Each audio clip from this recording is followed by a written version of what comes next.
Good evening, everybody. Stefan Molyneux from Freedomain Radio coming at you live in 3D, high definition, new camera.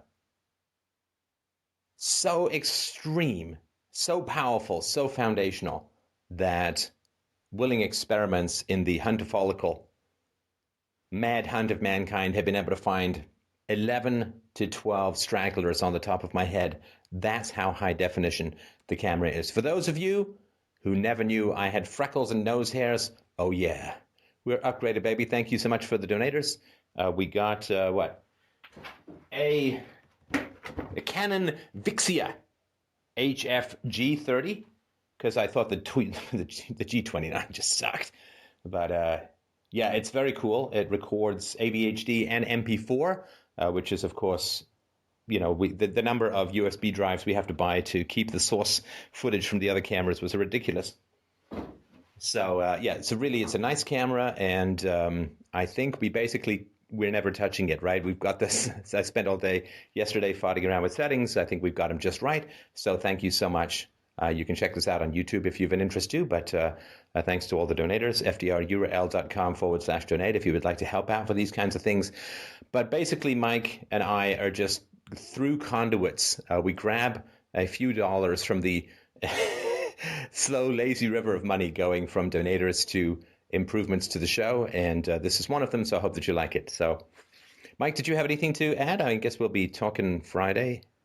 I'll be talking Friday in Toronto, and we got Detroit in a couple of weeks. Anything else going on? No, nothing huge is going on right now other than the two upcoming events. And I'll remind people as well, if you want to check out our new podcast application, get access to all the past Freedomain Radio podcasts, searchable features, all that fun stuff, all the feeds, go to fdrpodcast.com. fdrpodcast.com. It's pretty cool. Major thanks to Kevin and James for their work on that. And other than that, I think that's it. Oh, also, I would like to send out a message in a bottle to the people from the Netherlands. Mike might not let me go to the Netherlands. I decided to give a speech. Now, given that Mike was integral to the design of the studio, and sadly it locks from the outside, so you might consider this a plea for help. I guess I'll have to do all the uploading here so it doesn't get edited out by my captors. But it's okay, because I'm sure that eventually I will be traded for Al-Qaeda members by the Obama administration. But yeah, so I got invited in September to go and speak in the Netherlands. If you're in the Netherlands and would like to sort of have a meetup or whatever, then email Mike. And Mike, what is the number of people who need to email you in order for you to give me permission to go to Europe? How many people live in the Netherlands? Well, you see, I'm happy to go and find out. But that's sort of a circular problem, isn't it? If you're interested and you're in the area, you want to see stuff in the Netherlands, send me an email, let us know, and we'll see. We'll see if it's going to happen. All right. Okay, so who do we have up first? All right, up first today is Stuart. Stuart wrote in and said, I fear rejection so much that I rarely attempt anything that I desire. How do I overcome this fear of rejection? Wow, well, Stuart, let me tell you, I'm hugely relieved that we finally have a man on the show. That I feel like a pinball bouncing around boobs. So it's really nice to have some of the other equipment on the show.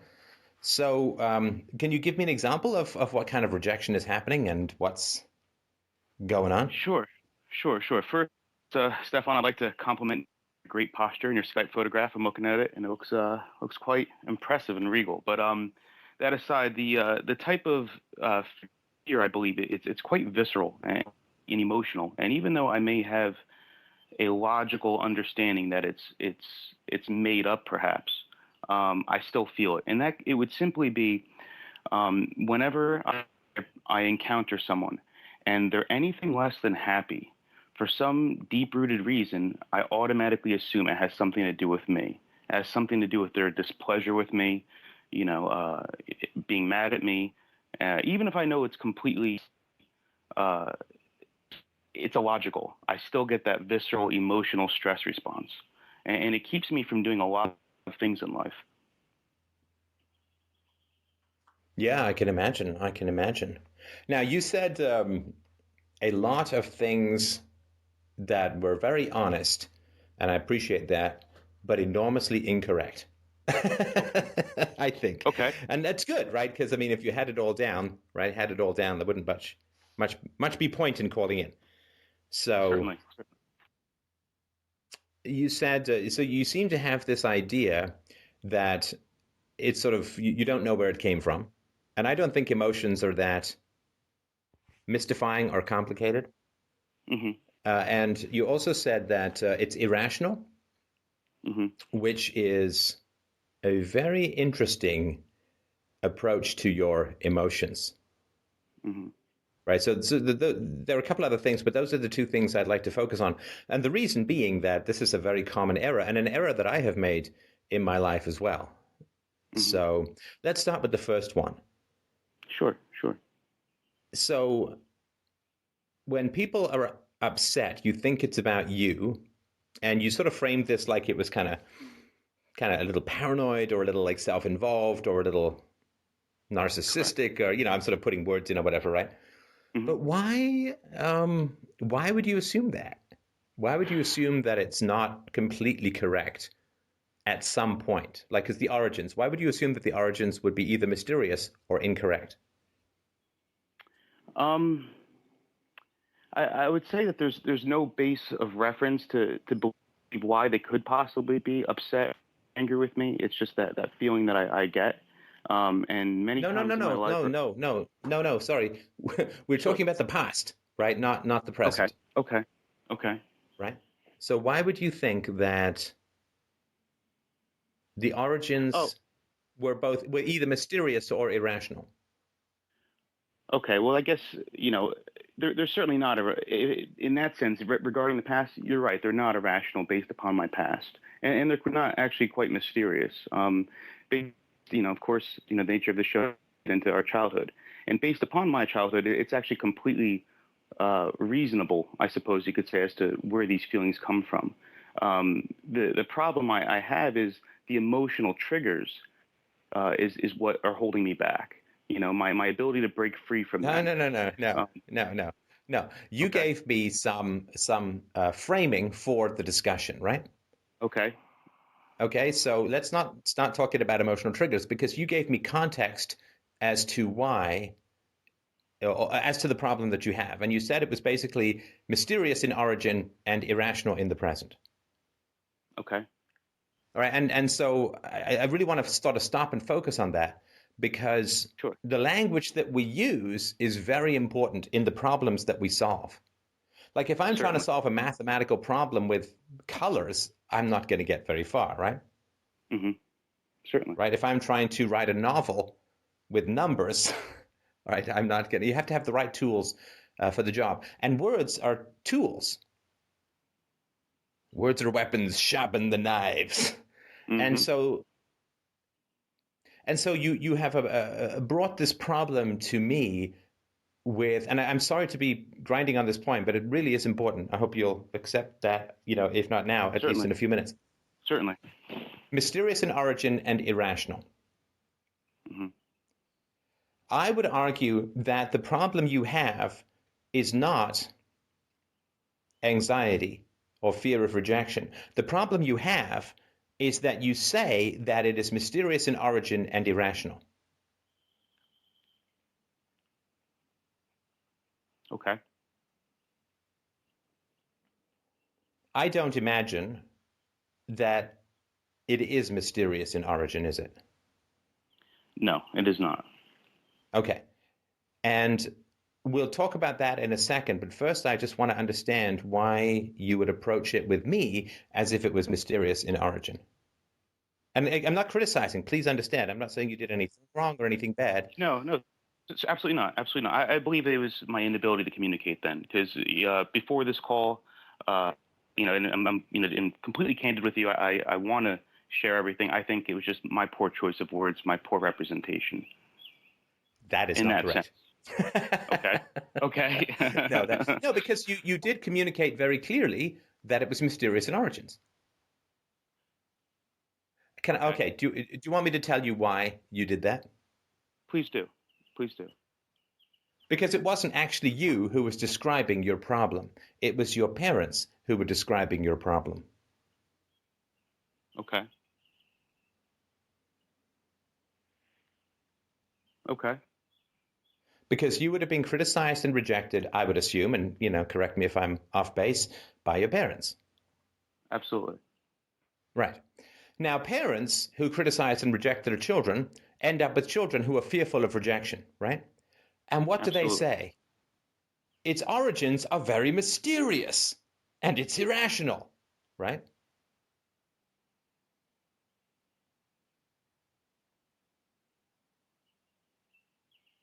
Parents who harm children always love to proclaim, when those children grow up, that the origins of the problem are mysterious. Who knows how I could have ended up this way? Who knows how my child could have ended up this way? It's a mystery, right? Mm-hmm. This is bothering you? No, not at all. Well, what is it? How is it affecting you? I'm sorry, you're saying this conversation or fear, the topic we're discussing?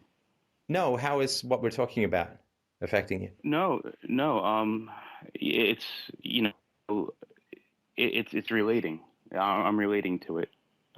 Um, uh, it's the statement you made of coming from my parents. Sure, absolutely.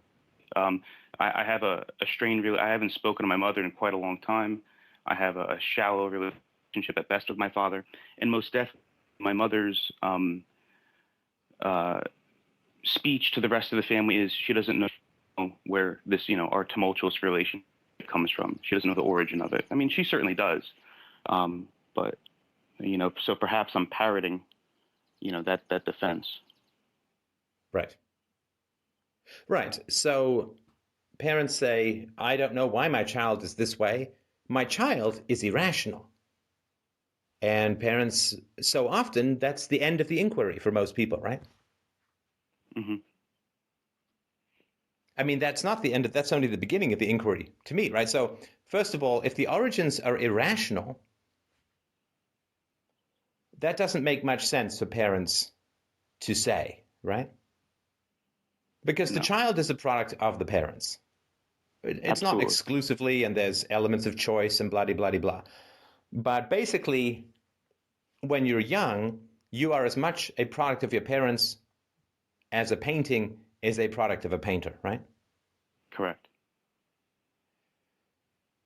And so basically, the painter is saying about the painting, I have no idea where this came from. And it's crazy, right? The painting is twisted and tortured. Look, there's a nun biting the head off a crocodile while being anally raped by Catgirl. What kind of crazy shit is in this painting? I don't know where it came from, and it's really weird and disturbing. I mean, if you had a painter who hung this kind of crazy stuff in a gallery and then said, I have no idea where these paintings came from, and they really are irrational and crazy and disturbing and twisted, what would you think of such a painter? I would think they've not in touch with reality. Yeah, they're crazy. They're really crazy. And so anybody with eyes to see, which is very few of us, tragically, but, getting better every day. The painter is not obviously not describing his paintings. He is describing himself, right? Correct. When a parent says about a child's dysfunction, I don't know where that came from, what the parent is really saying is, I don't know why I did these terrible things to my child. It's not the origin of the child's dysfunction, it's the origin of the parent's abusive behavior that remains mysterious, and it remains mysterious, so knowledge, self-knowledge does not interfere with sadism, right? If you really want to be a sadist, if you really want to crush and hurt your child, the last goddamn thing you want to do is empathize with your own childhood, right? That really cock blocks your sadist rape, right? Yes. So people who are resolutely against self-knowledge are against it because they want to be able to continue to be cruel and sadistic and vent their horrors on their child rather than deal with those horrors themselves, right? I mean, abusive people are against self-knowledge like thieves are against security cameras, right? Mm-hmm. It interferes with getting the job done of being cruel, right? Which So when releases their parents say, tension. well, I'm sorry, go ahead. No, I was saying that the benefit they get out of that is releasing their pent up tension or whatever it is on the nearest victim, which children unfortunately are often that victim. Well, you say it's unfortunate like it's an accident,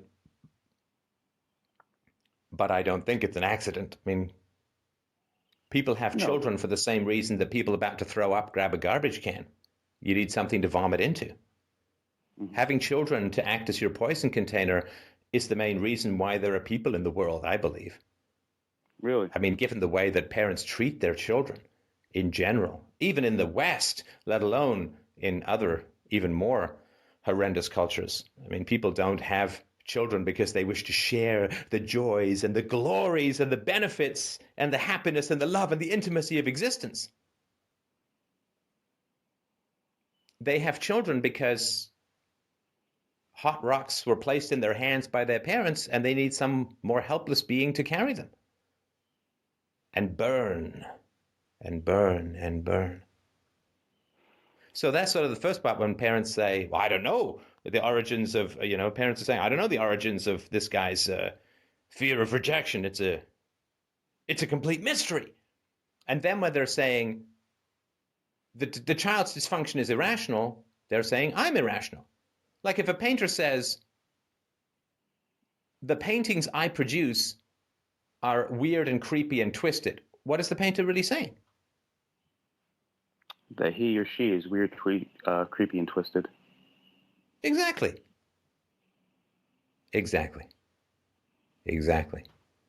And any painter who says these weird paintings, I don't know where they came from, but they're really disturbing. Any painter who says that is clearly describing himself in a completely dissociated way.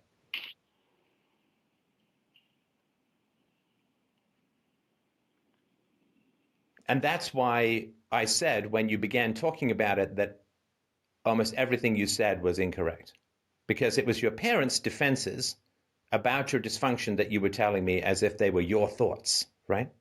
Mm-hmm.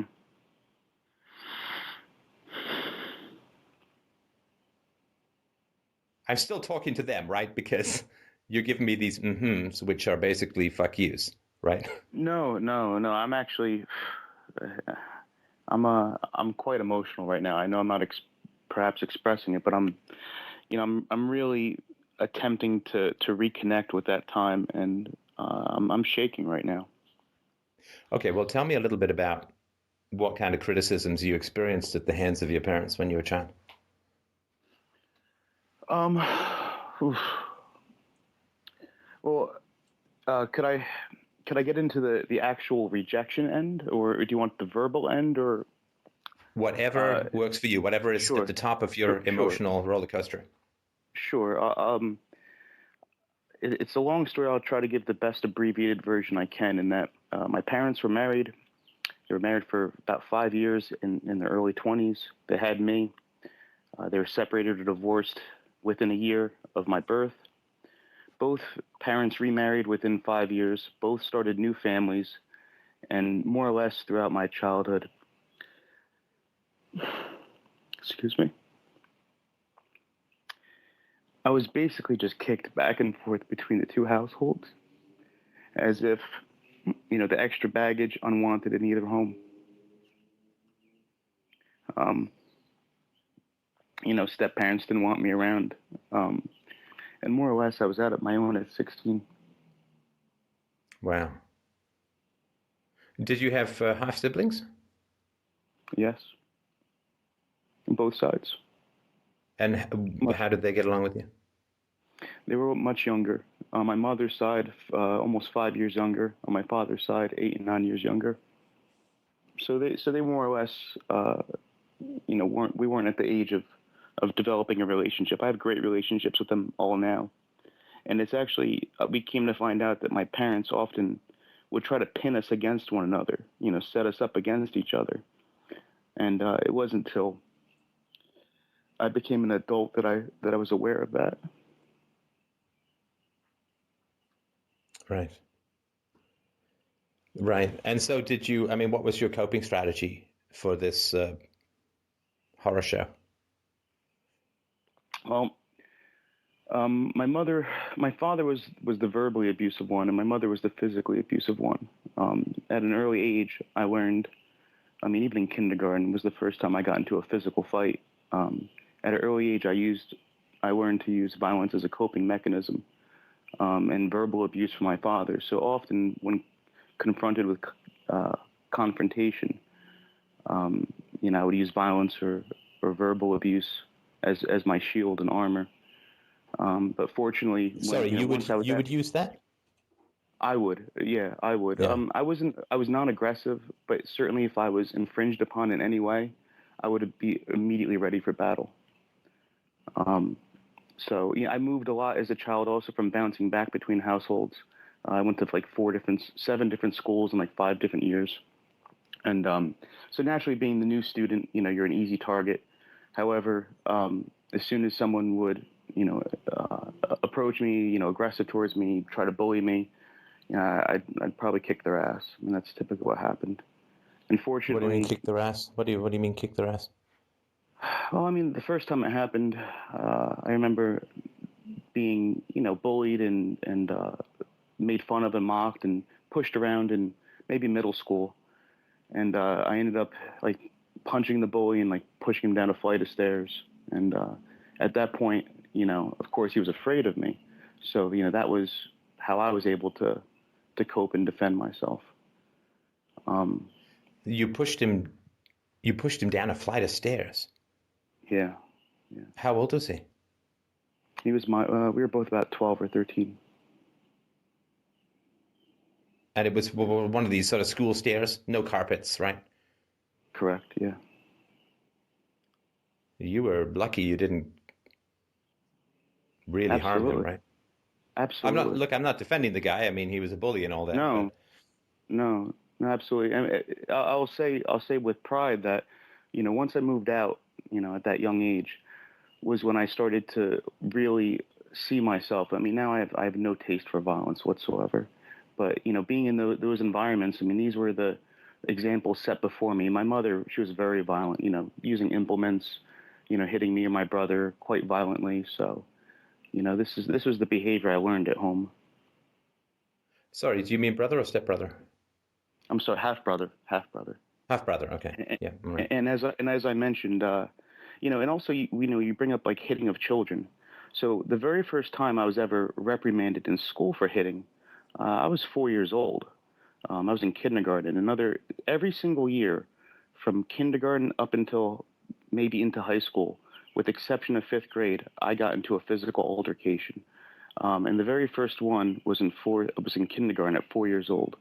And what that leads me to believe is that if I'm using physical violence at that age, where did I learn this from? I would have to believe it was used upon me, to use physical violence as a sort of conflict resolution.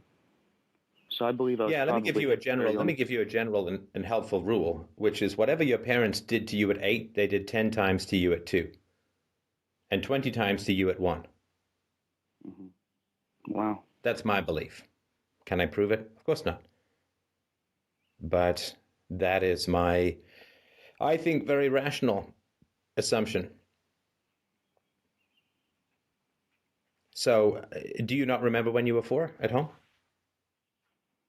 Unfortunately, much of my childhood I've really blocked out. When I see pictures, when people have discussions, perhaps it can spark a memory, but to just recall memories, I only have several snapshots. I really think I've repressed a lot of it. Well, it could be. Could also be damage from being hit, right? Sure. Trauma, I think, also interferes with our capacity to generate and sustain long-term memories. Mm-hmm. It's not just like it's all there and repressed. Like I think it's sometimes, again, I'm no expert, but I think it has an effect on our capacity to retain. So at what age can you begin to remember things more? Well, I'll say like around 4 or 5, I have just a few memories of being alone, without my family around. But I would say around 5, first grade is when my memories are better. And But do you I'm saying remember even being you remember being hit by your mom at that time? oh, absolutely, she was extremely violent, screaming, merciless, hitting 20, 30 times and within a minute or two until she was out of breath, screaming, God, violently shrieking. Yeah. wow. I'm so sorry. What an I know the scenario. My mom was the same way, You can and relate. I can relate. Yeah, because the terror of a violent parent out of control. I mean, it's why there are Godzilla movies. It's why there are comet hitting the Earth movies. It's why there are giant sea monster movies. Nothing that big exists in the real world. But when parents are out of control, the existential terror that creates in children is, I think, one of the most primal forces driving society as a whole. Because you don't know. You know now that you lived through it. You sure as shit didn't know at the time that you were going to live through it. And you don't, I mean, people who've not experienced that, and I don't mean to speak for you, of course, but if you've not gone through something like that, then you don't know what it's like to be on the receiving end of somebody who is desperately striving to seek satisfaction through brutality. You don't know what it's like to be on the receiving end of sadism, of somebody whose happy, joy center lights up when harming a child. And people who've not been on the receiving end of that should really shut up about stuff that they don't understand. I mean, feel free to ask questions, of course, right? But I assume your mother, right? I mean, she was attempting to achieve some sort of grim, ungodly, bloody satisfaction out of her cruelty, some mastery over an emerging and moral human soul. And That's that, accurate. when you realize that your caregiver is deriving intense, possibly orgasmic satisfaction over battering you, you really cannot ever feel safe in that person's presence ever again. Ever again. The last time I spoke with my mother or was in her presence was a few years ago. And I don't remember exactly the nature of the conversation or what happened, but it started escalating. She raised her voice. And I didn't even think about this. I immediately said, "What are you going to do? Hit me?" And that was just my response because I believe that's just what naturally came after the yelling. I mean, here I am a grown man, and it's just ingrained in me that after the verbal abuse comes the physical assault. Yeah, but she didn't, did she? No, no, no, Right. no. You know why, right? I'm 200 pounds now. Yeah, you're a big boy now. Look at that. Now that you're bigger, she has magically learned self-restraint. Isn't that amazing? Now that there are consequences to beating a boy, now that the boy has become a man, the bitch keeps her hands in her pockets and only launches the ice magic of verbal abuse, right? Mm-hmm.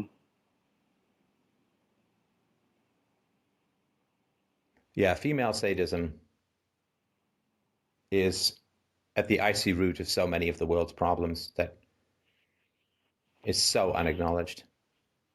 This is to me why when women pretend to be victims in the world, I don't want to eclipse our conversation with a rant, but it is so deeply offensive to so many hundreds of millions of us who were victims of extreme female sadism as little boys and little girls. The idea that women bleat around and cry, victim, victim, victim. The world is so dangerous for women. Fuck. Try being one of these bitches' kids and see what kind of patriarchy we had access to.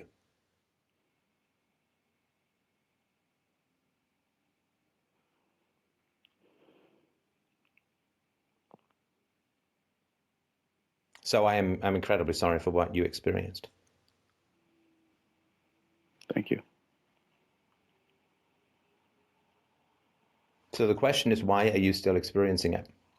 Why is the bitch winning? That's what I'm trying to figure out. That's why I'm here. And how old are you now? 33. So it's time, right? Certainly. It's time to let this shit go, right? Certainly. Yeah.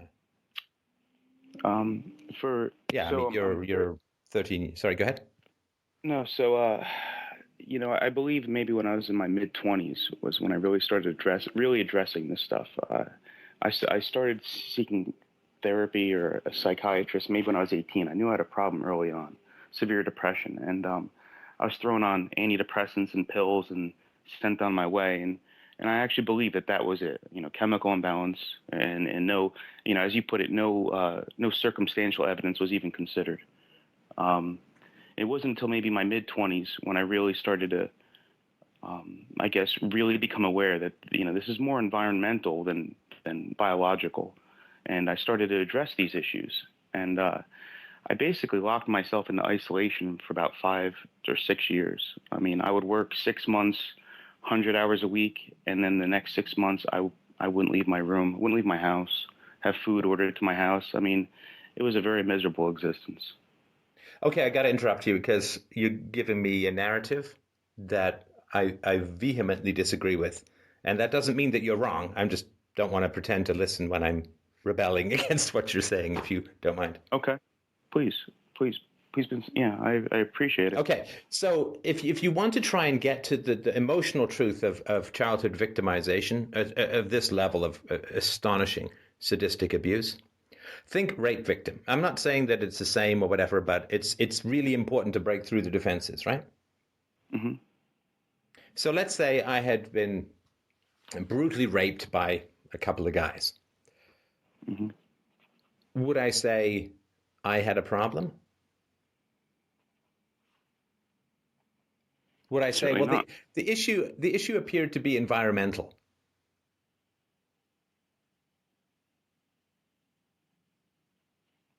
When I say environmental, I simply, you one of the analogies you made was that in one of your previous podcasts was, it would be ridiculous for a person who survived the Holocaust, a Holocaust survivor, to then state that they have, I have social anxiety disorder. Meanwhile, look what they just went through.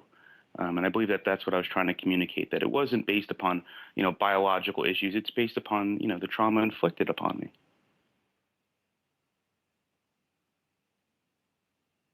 I mean, you were irradiated with evil, right? And I had no one. It wasn't just being irradiated with evil. I was completely isolated from family. I'm sorry, say again? So between all of this going on, as I mentioned, being bounced back and forth between between one family to the other, not being wanted in either, because my father had his happy household with his new wife and children. My mother had her new household. Again, no, listen. We're getting back into story time, right? You could email me this stuff.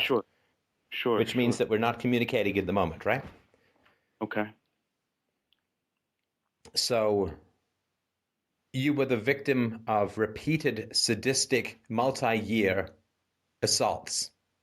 Correct. All uncontrolled assaults on a child are attempted murder,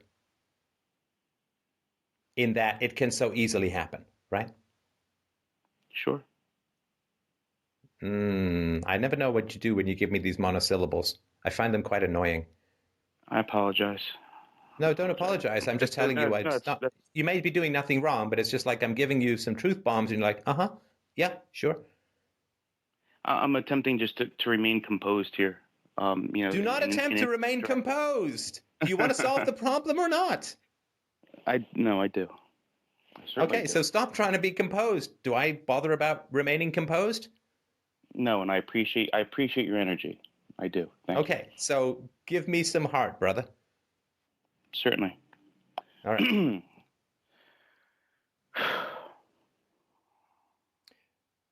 A torturer wishes to get information out of you, we assume, and when the torturer gets the information out of you, then the torture, or your life, is over, right?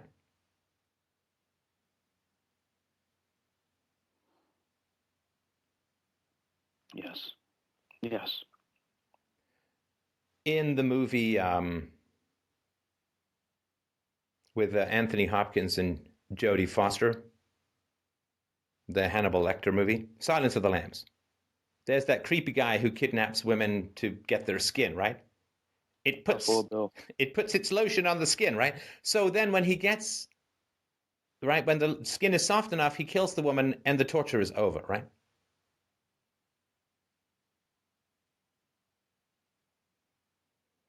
But when you have a sadistic mother, there's no information that you can give her that will make her stop assaulting you, right? Right. She never gets enough of a skin suit to put you out of your fucking misery, right?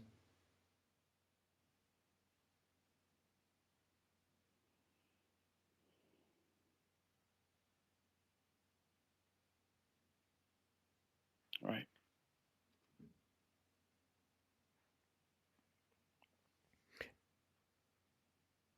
There is no end to the sadistic joy that she takes out of putting on her spiked metal gloves, grabbing your balls in your heart and squeezing them until they pop into another dimension of pure hatred, right? You know, the most confusing part was how she would behave this way and then immediately turn around, and tell us how much she loved us. That was the craziest part, Okay, let me tell you how that's not crazy. That is exactly what brainwashers do. Is they torture you and they tell you that they love you because they wish for you to associate love with torture, love with masochism. They wish for you to bond with their evil, which is why they always attempt to redefine love. So after the torture ends, your body gets flooded with endorphins as relief for the end of the assault. And at that time, they choose to try and commit the bond into your spine, right? Because these bitches never want you to get away from their abuse, right?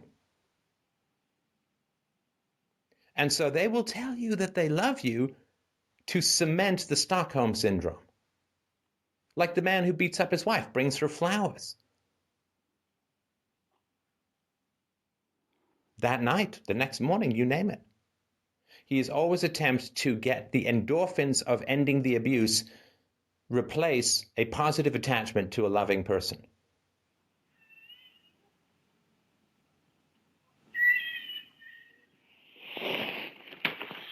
Look, I stopped trying to murder your soul. Your flood of gratitude I will now harvest as a love that will bond you to the rotating tit blades of my evil motherhood from here to eternity.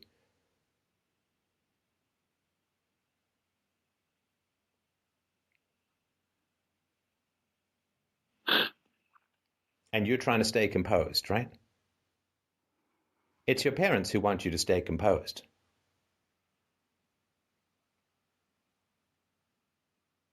I'm shaking right now. Well, I don't imagine that many people bear witness to the evils that you suffered, right? No. What did your stepfathers do? Um, so, so at the time I was 13, and I guess I was big. I can think of one of the first times I was big enough and strong enough to really defend myself to my mom. That's about when that kind of stopped. But that's when my stepdad started in. That's when his violence started. Um, he actually, he was a terrible, terrible man. He was an alcoholic. He used methamphetamine. Um, on one occasion, when I was about 15, he started hitting me, and I defended myself. And my mother called the police, and the police showed up, and they weren't going to do anything. They were content with just leaving, and I begged them to take me somewhere, whether it be like Child Protective Services or something. I said, I can't stay here. Like, I'm not safe. And, he said, he's like, the only place I could take you is to juvenile hall. And I said, let's go. I said, I don't care. Let's go. I don't want to be here. So here I am, like 15 or 16 years old. I get taken to, a prison. I get strip searched. I get thrown in a cell. But I was actually safer there than I was at the house. And the next day I was released because I wasn't charged with anything. I didn't do anything. My parents came there to collect me. But that's how I felt. That was the environment. I don't think that that's true, that the only place the policeman could take you was juvenile hall. I mean, there are shelters for abuse victims. There are foster homes. There's a whole child protective services funding and money and all that. So I don't think he was telling you the truth, in fact. What do I know? Well, that's why when I asked him to take me somewhere, that's what I believed. Like, Child Protective Services or somewhere. Somewhere where, I'd be at least looked after with some decency. I was only a child. Right. No, but basically the policemen joined in, right? I mean, expecting policemen who are generally the products of child abuse to effectively deal with the victims of child abuse is literally like putting a vampire in charge of the blood bank.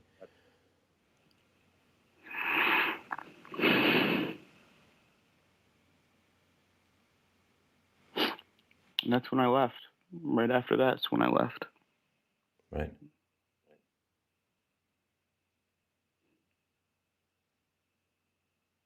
Yeah, when I first fought back, my mother called the cops as well, and the cops gave me a big lecture about something called the generation gap. It's really important because, sorry, I'm getting an echo. It's driving me crazy. Did something change? Mike, can you hear anything? Yeah, it's coming through Stuart's side. Yeah, Stuart, did you change anything? No, I'm wearing headphones. Can you turn them down at all? No, that's better. Okay.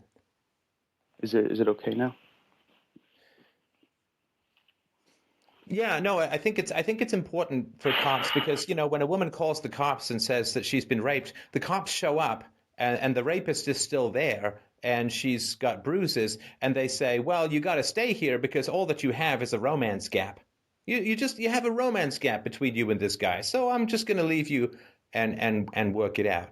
Oh, and if the woman says, you've got to take me away because he's going to rape me if you leave, and the cops say, well, yeah, but we can only put you in jail. It's like, well, isn't he the rapist? Hasn't he been doing the illegal stuff? Well, but you have to come with us to jail. So it's really important that you try and get along with your rapist, right? I begged to go to jail. I begged him to take me. I didn't care. Right. And of course, nobody asks, right? Did any of your teachers in the 15 years that you were in government schools fighting for a good portion of those, did any of the teachers ever say, hey, I wonder where this little kid learned how to punch people? No. And my parents would sit there and say the same things. I don't know where he learned this from. God. Oh my God. I don't know where these paintings came from. And fuck you, humanity. I'm sorry, I got to rant for a sec because I just feel so strongly about this. Like, fuck you. You assholes who just let children drift through this hell of childhood and look the other way because you don't want to be inconvenienced, because you don't want to confront abusive parents. Fuck you, everyone. As I've said before on this show, nobody ever called the cops when I was getting the shit beaten out of me. The only time everyone called the cops was when I was having a party. Suddenly, oh, are there sounds of happiness coming from that place? Call the cops. A child screaming in fear and agony, fuck him. Oh, is that fun? Are there women there? Call the cops. Cops came by and said, well, it's not that loud. I don't know why everyone's calling. Because the child is having fun and the child is not being abused. So now everybody wants to call the cops. The fuck is Any wrong with anonymous people? call could have literally saved my life, because I could have been killed by that woman pretty much every day of the week and twice on Sundays. And this is what is so insane of people who survived this lurid, often estrogen-fueled hellscape, is that when you live in hell and everyone around is turning into molten flames of pure moral shit, but they keep pinning these sad-ass, three feathers, droopy angel wings on their shoulders and flutter around saying, look, we're good, we're good, we're good. What a lovely society we are. We take care of people. We love children. I'm going to get sentimental over long-distance commercials. It's my grandson's birthday. It's Mother's Day. When you see through the veil of social, self-congratulatory, moral bullshit, when you have lived in the hellscape of being brutalized by a caregiver, and no one talks about it, and no one does anything about it, and you're the one who gets punished.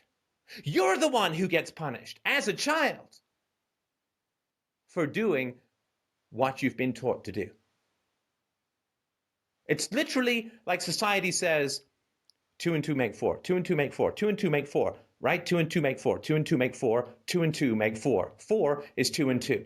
What's 2 and 2 make? 4. Bam! What do you mean you said 2 and 2 makes 4? Fuck you, kid. Detention for you. Because you get hit, you get bullied, you get hit, you get bullied, and then you hit and you bully, and the school is like, fuck you, kid. Detention for you.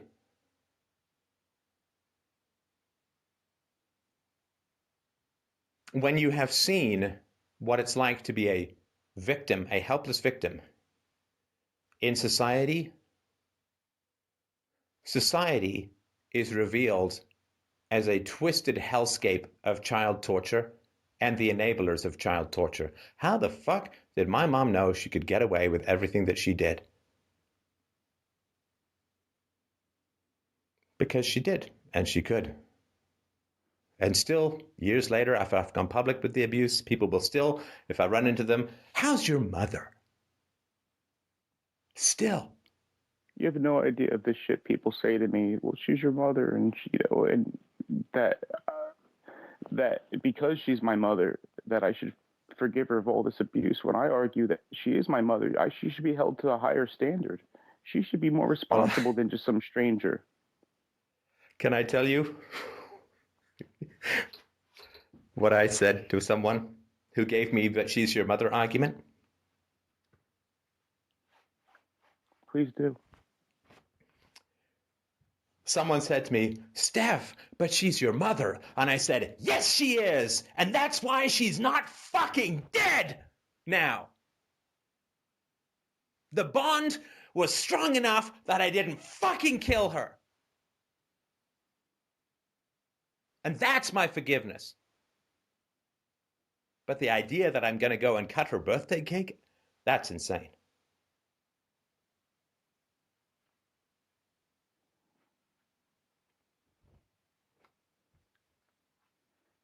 I have to see her. I'm going to my grandmother's. It's in a few months, and I have to see her, and it's terrifying the hell out of me. She'll be there, and I don't even know what to do. I mean, I'm contemplating not even going. I'm going to visit my grandmother in a few months, and she did defend me through all this. She was the only person that stuck up for me through all this time. Is it your grandmother And on your mother's side? yes. So she created your mother. Didn't you get the whole painting thing we were just talking about? Oh, absolutely. She created my mom. Absolutely. So help me to understand what? My grandmother, again, I know how you feel about excuses. My grandmother was in an arranged marriage at 16, had my mother at 17, and it was a disaster. She's in her 70s now, and as long as I've ever known her, she's been nothing but a wonderful person to me. So for me to, associate. Oh, so she's acknowledged your abuse? Oh, absolutely. She supports me not talking to my mother. When the rest of my family says, gives me the whole she's your mother thing, she says, I know how you feel about her and you shouldn't talk to her if that's how you feel. So why are you going when your mom's going to be there? Wait, are you saying that your grandmother knows that you're going to visit when your mom is there? No, my mother lives in the vicinity, and my mother will certainly come. She tries to reach out to me often, and I just refuse to speak with her, and I just know. Why? Wait. But why would your mom know that you were there? I'm going to be having like an orthopedic surgery, and I'm going to be with my grandmother for several months, so she's just heard it through the family. Right. Well, you tell your grandmother that your mom can't come over.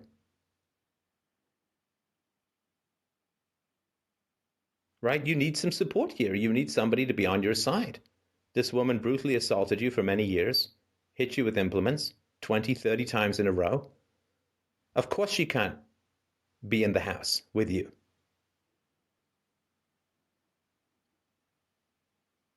So you say to your grandmother, no, she can't come over. I appreciate the support. Thank you so much. Been great if you did a little bit more for me when I was a kid. It'd be great if I could have come and lived with you guys rather than staying where I did. But, she can't, no, she can't, obviously, right? I mean, your grandmother understands, right? She completely understands. Okay, so that's what, this is, you'll cure your feelings of being rejected when you do some fucking rejecting of your own, right? I've been slowly building up the strength to stand up. And what you said before, that statement of, that's why she's not dead, because she is my mother. That's how I feel. And I've never said that. I'm like, that's how I feel. It's exactly how I feel. People, the people are shocked by that, but that just means that they have no empathy for the victims of such severe abuse. And people are like, oh, he just talked about, it's like, well, yeah, when people when people abuse you and harm you in your formative years for years, you develop murderous rage towards them. It would be insane to not do that. That is humanity. That is having even a vague sense of self-respect and pride. Is the people who beat you up for years, you develop murderous rage towards them. Try beating a dog for years and see what the fuck happens. The same thing with human children. We're just mammals too, right?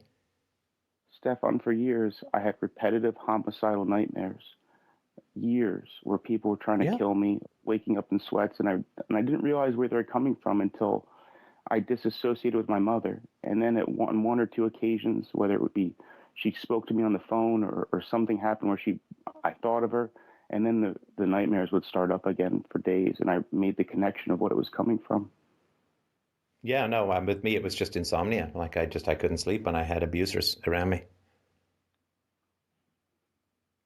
And it just became psychological survival after a while.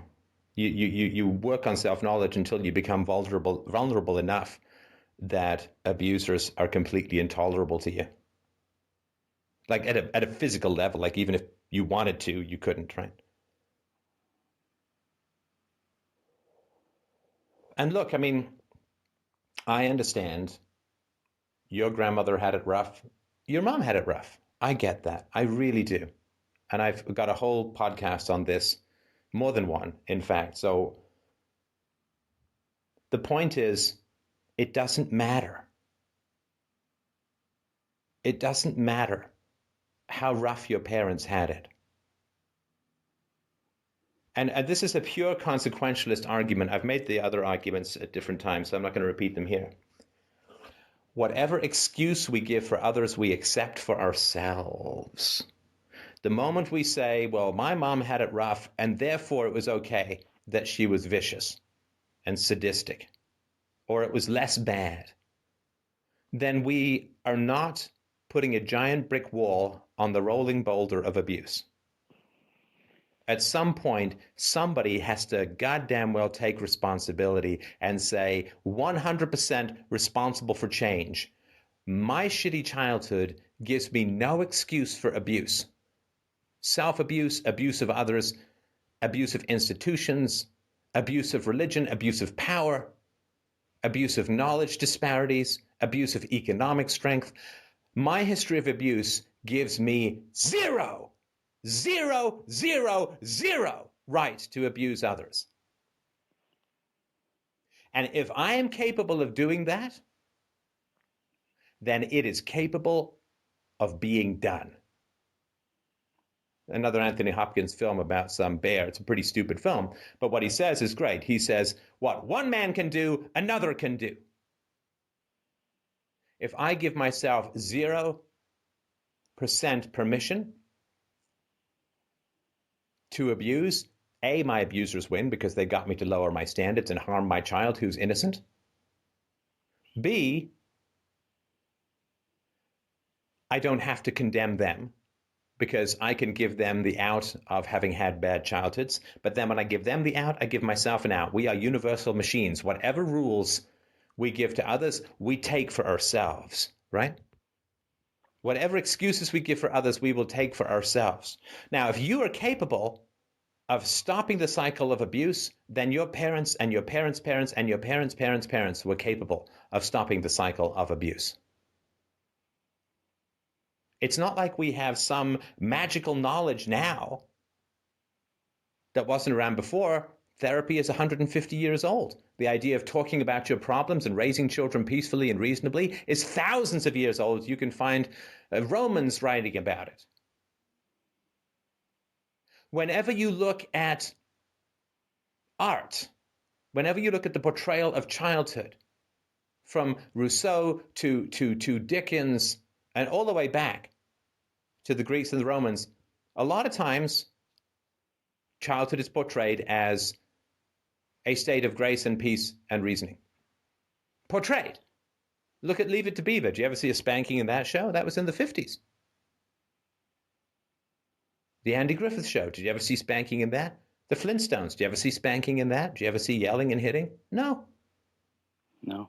No. It's more concentrated now, this benevolent portrayal of childhood. But imagine if you throw spanking in a TV show, everybody would go insane with horror and shock. And when I was a kid, I saw childhood portrayed on TV as a funny, gentle, family ties kind of, everybody get the talking stick and let's reason this through, and had lots of giggles. And that's what everybody wanted to watch. And yet if they Stefan, heard child abuse, they didn't do anything. Sorry, go ahead.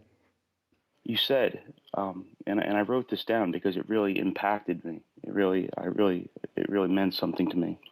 You said, and I'm quoting, "What does not anger us, we normalize, and what we normalize, we reproduce." And more than,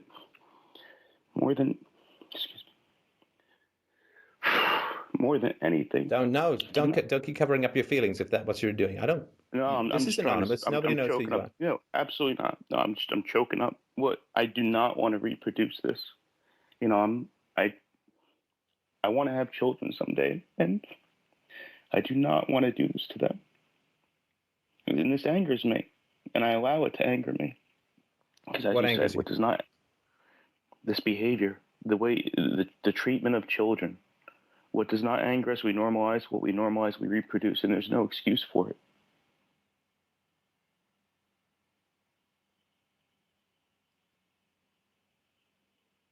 No, there's no excuse for it. No one would ever consider treating a colleague or a friend or any grown member or any grown adult, period, in this manner. Why? To treat a child this way it's absolutely insane. It's insane. There were these, in the 1920s, people would go and visit Russia. A lot of communists, of course, from the West would go and visit Russia in the 1930s. There was a whole Pulitzer Prize-winning journalist who went and wrote about life under Stalin, saying how wonderful it was, how well-fed the workers were. And they were called Potemkin villages. And what would happen is they would round up a bunch of good-looking proletariats, they would feed them well, and they put them in a village, and they would give them, songs, and they'd have them only work 2 hours a day. Of course, everyone outside this radius was starving to death and eating dogs and all that kind of stuff. And they would have all of these people troop over and see all these wonderful little communist villages. And everyone would say, communism is a dream come true. Shirley MacLaine was writing about that in the 70s in fucking China. Nutbag. Communism is wonderful. Look at all these happy people. The children, they barely have to work. They're so well fed. It's a paradise here, right? The media portrayal of children is the Potemkin village of our torture system of children. It's what everyone looks at to cover up the abuse. It's one of the fundamental things that allows the abuse to continue. The lack of accurate portrayal of child abuse in the media. And the reason for that is you have to be in an altered state of rage in order to justify your abuse. And if it comes at you through the media when you're not in that altered state of rage, it tickles your conscience, and then you will attack the advertisers who support such a nefarious show. Sorry? The behavior is shocking. It's shocking to see that sort of abuse to a child. It's not shocking because so many parents do it every day. It's shocking to see it when you're not in that state of rage. It's shocking when your defenses are down. Yes, absolutely. I believe, if you were to, in a calm state of being walked upon, something like that, your jaw would drop. It would be, I don't know, it would be so disgusting. And the reality is that, I was just saying this to my daughter today. She has a friend who's got some conflicts with her parents, and I was just saying, I said, we spent all day together, and the couple of days, a week or so ago, 2 weeks ago, we went on a vacation together, and I said, I'm so glad that we really like each other because we spend an enormous amount of time together, and it really is so easy and so enjoyable to parent peacefully and positively and with good humor. And it's incredibly delightful. I'll give you just a tiny story. We went to the animal shelter today because we traveled a bit too much for pets, but she really likes cats. So we go to the animal shelter, and we were there for about an hour and a half playing with the kittens and all that, and the cats. And then we grabbed a bite to eat on the way home, and we played Hangman. I don't know if you've ever played that game. You make the lines, you guess the letters, and then you build a little hanging thing, right? And I gave her the word hand, and she was guessing a couple of letters, and I gave her a couple of hints. And we started joking about all the things that it could be. So I gave her she got H-A-N. She couldn't get the D. She got H-A-N. And we're in a restaurant where we sometimes have a horrible but delightful sugar bomb breakfast of pancakes. And she pointed at the display and she said, "Dad, I know what it is, hand cakes." Which I just thought was, I don't know why. I fell over laughing. I thought that was just so funny.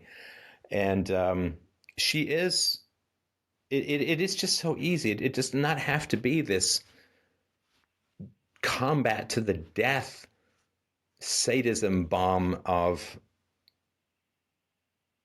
dominate or be dominant. I mean, it is easy and it is so enjoyable, and it's like marriage, I mean, marriage to my wife is easy and enjoyable and incredibly fun and all of that.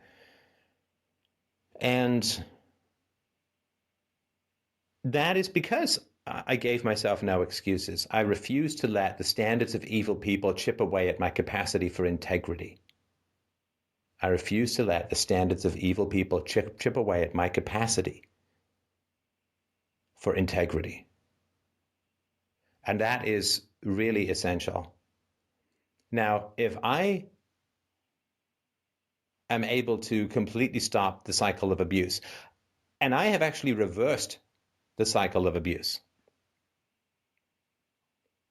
because not only have I not abused my child or my friendships or my status as a husband, not only have I not abused, I haven't gone to the middle, like I haven't gotten to the average. I have gone to the future. Because most people will give themselves some standards of crappy behavior, even if they're raised relatively well, right? The norm in society is still abusive. Because the norm is still, at least here in Canada and in England and in America, the norm is still spanking. The norm is still timeouts. The norm is still, it's the size and power of the parents. The norm is still government schools. The norm is still daycare. The norm is still not breastfeeding for the requisite 18 months. The norm is the acceptance of the dominance of brutal peer relationships in the child enclosures called government schools. The norm in society will be viewed in the future as abusive. Now, I wasn't near the norm as a child, but I did not grow into the norm by having integrity. There's an old idea in Christianity, which C.S. Lewis writes about in the Screwtape Letters, which is, if you are tempted to greed, let that be your spur to generosity. If you are tempted by lust, let that be your spur towards chastity. If you are tempted to pride, let that be your spur towards humility. In other words, the temptations of the devil should further provoke you to virtue, which thus enrages the devil completely. And thus, your bad habits are fuel for your best achievements. And that is true of child abuse. You are absolutely not condemned to repeat this. In fact, this is the greatest gold I can offer you out of the mountain of raining shit you grew up in, which is that in the furnace of our crippled histories come the greatest lights the future can see. So we don't just bound back to the middle. We are like a rubber band pulled. We either break or we snap to significant virtue, to deep integrity, right? You let go of a rubber band, it does not immediately achieve its former shape. It ricochets, it rebounds. And the fall of your history can either be a grave or a trampoline. Except you don't even go back to where you started. You go as high as humanity can go. That is the great opportunity that is provided to the victims of child abuse by philosophy, which is you don't have to return to the norm of society, and God help you if you do, because the norm around you did fuck all to save you from repeated beatings and brutality, right?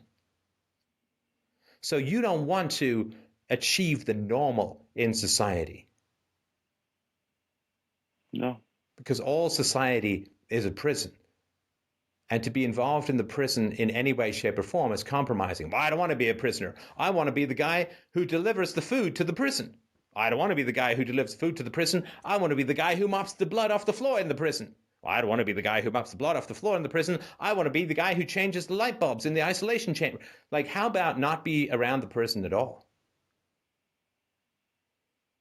The abuse that you suffered can be that which propels you to greater virtue than would otherwise have been conceivable or possible, perhaps even for you.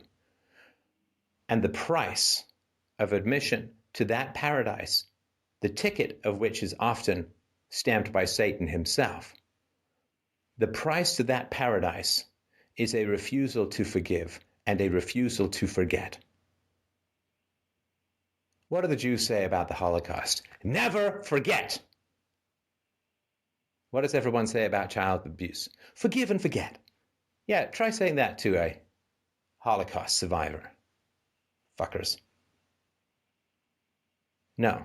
The price of turning evil to virtue, the magic alchemy machine of getting gold out of the spilt blood of childhood hopes, is a refusal to forgive and a refusal to forget, which means great integrity to principles, far greater than the average. And that's how society improves. Those who have suffered the most reject all excuses and raise mankind through the ferocious recoiling from the lax standards of their brutalized upbringings. If society were to ostracize these abusers, how long do you think it would take for the paradigm to change? If the society, oh my God, if the society were to ostracize these abusers, are you separating society from the abusers? Well, if the virtuous people... Where is this society that you speak of? I would like to see it one day before I'm dead. The ones that oppose it are at best complacent. They choose to not be involved rather than speak up. Who opposes it? Who opposes it? I do. Your listeners do. Others do. No. You and I. First of all, you colluded at the beginning, with all due respect, because you told me that it was incomprehensible where it came from and irrational, right? So you were colluding with through your parental altars, right? Mm-hmm. Enablers want the abusers to do what they're doing. Something struck me earlier that you said your stepfather took over when you got too big for your mom, right? Correct. And I can tell you exactly how that happened, if you would like me to. Please.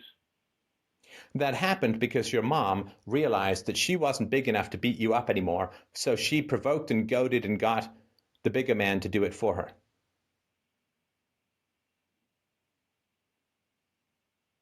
She was still doing it, she just had a big ball sack meat puppet to hit you with.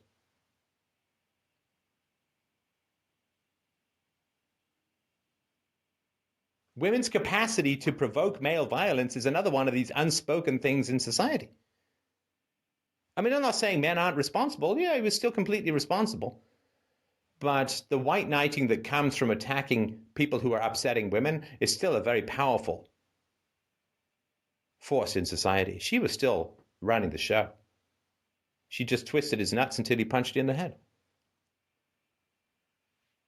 So where is this society that society loves child abuse, needs child abuse? Society is child abuse. Otherwise, it would be called philosophy, truth. Our entire social structure is predicated and built upon the crushed bones of innocent children.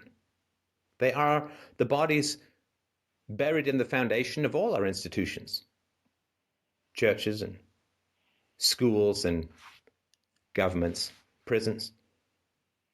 Human beings are fed into the Pink Floyd meat grinder as children, and they are used to build bombs and chains and books and academics.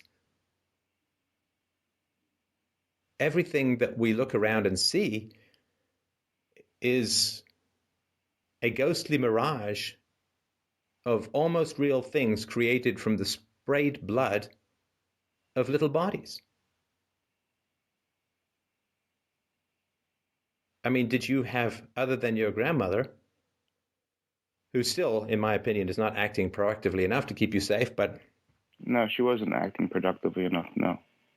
But, I mean, who didn't... no one. Who helped you? Who's helped you as an adult? Who listens? Who gives a shit?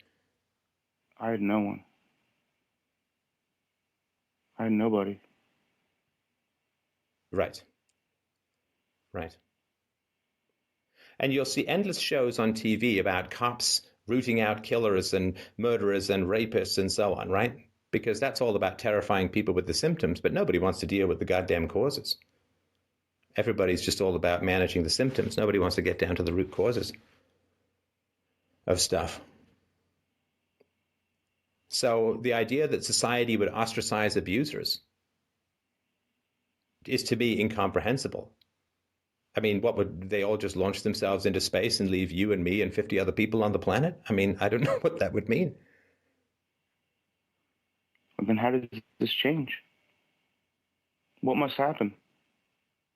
Well, I think conversations like this are important. I think that people have the cover story of caring for children, and all we do is call them on it. That's the only hope we have. Like there was no cover story called "Blacks Are Equal Under Slavery," right? There's no cover story. It was like, well, blacks are animals, and we need to Christianize and civilize them, and whatever, right? And so there was no cover story. There was no cover story under Nazism, like we love the Jews are the best, everything to protect the Jews, right? But there is a cover story under child abuse, which is we care about the children, we love the children, we'll do anything for the children are the future, blah, blah, blah, blah. There's nothing I wouldn't do for my children. So we have a cover story. Yeah, well, I mean, except sympathize with any harm they may have achieved and therefore reduce the prevalence of child abuse and make those who've lifted the cauldron of society and seen straight up the ass-flaming colon bowels of the planet, of the Satan hell we call the world, except give them some support and some peace. So I just go with naive realism. Oh, okay, well, if we really care about children, then we should not be hitting them, right? Well, if we really care about children, we shouldn't be yelling at them, right? If we really care about children, blah, blah, blah, blah, right? Now, people can't say, well, we don't care about children. We just want to vomit our own emotional shit into them and call it parenting. They have to say, no, it's loving to hit children, right? Is it not? And at some point, it's I don't know whether childhood's improving or not. I keep posing this to experts, and it's a mixed bag. It's a mixed bag. The sad thing is that although daycare and all that is really bad for children, at least you're not allowed to hit children in daycare. So in some ways, they're doing a little better. But, when I was a kid, there was probably more hitting, though not much. But now there is this biochemical warfare against children, right? These SSRIs and all that. So it's hard to know. It's really hard to know. But anyway, we're getting heavy into abstraction. So as far as the rejection goes, I had this just on Saturday with a caller, so I'll just touch on it briefly here, and then I think we'll have to move on. But as far as the rejection goes,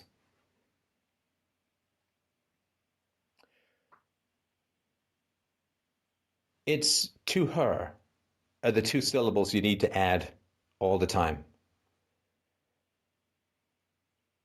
Right? You need to put it in the past tense and ascribe it to an individual, right? So I could easily say, my needs are unimportant now, right? Because when I grew up, to those around me, my needs were unimportant, right? So I could say my needs are unimportant. And that's what I had to say when I was a child in order to survive the spiky shrapnel of narcissistic manipulation that I was entombed by, right? I had to say my needs are unimportant because if I asserted my needs, I could have gotten beaten up or killed, right? So no asserting needs when I was a child. That was a terrible idea. Now, that universal has to be cornered and killed, or however you're going to do it. It was very important. It was very essential. It was very helpful. But it becomes self-abuse if two factors are not added to my needs are unimportant. Number one is it needs to be placed in the correct time context, which is not my needs are unimportant, which is an eternal, right? That's something that moves forward with you every moment and defines everything. So you have to say my needs were unimportant to her. That makes it in the past to one person, which takes it away from in the future in general. Does that make sense? Absolutely. So your needs were unimportant to her. You put the to her and you rescue yourself. You put it in the past and you open up the future.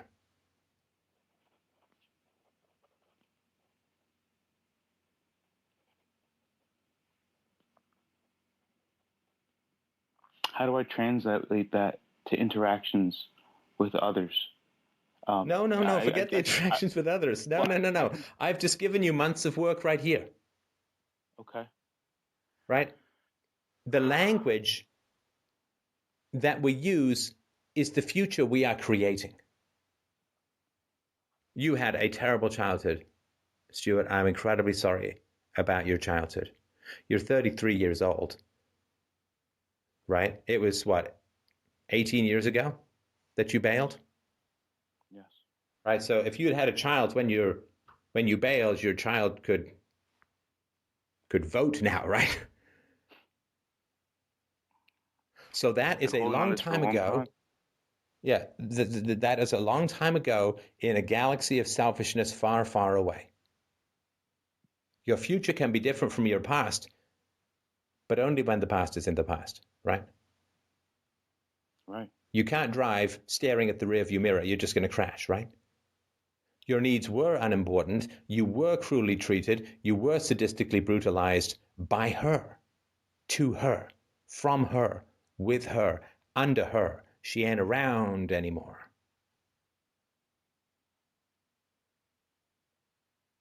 So rage about the past, anger about the past, specified to particular individuals, allows you to not generalize. To generalize is to protect the instance. To generalize is to protect the instance. If a bad man beat me up, a bad black man beat me up, and then I say all blacks are bad and will beat me up, that's to protect that one guy. All moral generalizations that are non-empirical, right? All moral generalizations are to protect specific evildoers, right? If your parents were Nazis and you say, well, all Germans were Nazis, that's to protect your parents, right? That's clear, right? And if we say all people with bad childhoods end up as abusers, that's actually not even true in general. It's only about a third. What do the other 2/3 have? Like magic bat wings from the angels? Self-knowledge. It's a choice. It's a choice. And it's the same choice that these abusers attack the children, right? Right. So you got to focus on, yeah, you were rejected then by her. And it's not even you who was rejected. This is the last piece of the puzzle. Because she did not evaluate you and reject you. Was there any conceivable child that she would not have harmed? Is there any child of light and angel and a little Lord Fauntleroy with $1 million and a halo that she would not have abused? She would tell my half-brother that she wasn't his mother, that she was not his mother, and that she was just watching him. And she would tell him this repeatedly until he would cry, thinking he had no mother. And still this day, she tells this story jokingly, laughingly. It's disgusting. Well, and she can, because everyone's still supporting her in it, right? Yeah. So this is the great liberation from abuse. It was never personal. It had nothing to do with you. You were just a garbage can to vomit into. I don't choose some particular garbage can to vomit into because I'm mad at that garbage can or I want to hurt that garbage can because it's offended me. It's like, bleh! I just need to vomit. It's not personal. So you were not rejected because that would mean someone would have had to evaluate you and found you wanting. Children fundamentally cannot be rejected, right? Because they're being created and therefore they can't be rejected. So you were a shit bad luck accidental victim of a sadist. And if any other kid had been in the same situation, the exact same thing would have happened. You were born into a war zone. The bombs weren't for you. There was no target on you. There was no crosshairs. There were no laser-guided sights pointing at your pale little forehead. Sorry, I'm assuming. But it was never personal to you. That's the last thing to let go. Is that the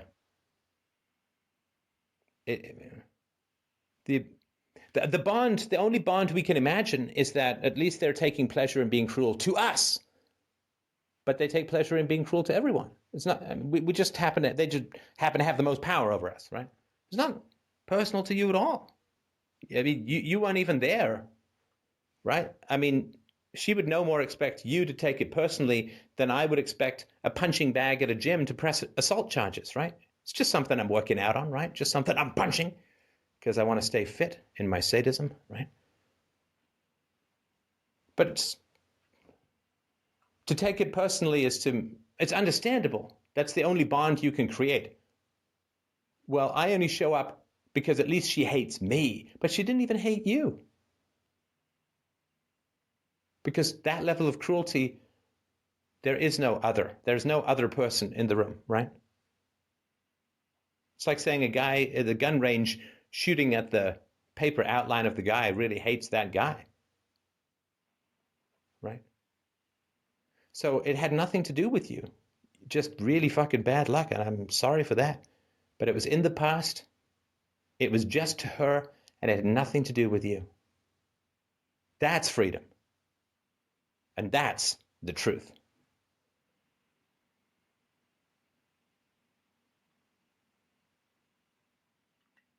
I have something to work on for the next few months. I was rejected by her. I was rejected by her. I was rejected by her, and that's what I have to. That's what I have to understand. And that's you were rejected by her is the first level. Puts it in the past and makes it about her. And then the next level is, I wasn't even rejected by her. Like, do you know what? I didn't buy a car today. To accept. I didn't buy a car today. Did I reject all those cars? No, I never even looked at them. I never even examined them. I didn't look over, right? If I look over two cars in great deal to buy one or the other, I've rejected the other. I didn't sleep with most of the world today. Did not have sex with most of the world today. Am I rejecting most of the world in my sexual pursuits? No, just hasn't happened. Hasn't been considered, hasn't been pursued, right? She didn't reject you fundamentally because you were never there for her as a person. Because if you were, she couldn't have assaulted you in that way.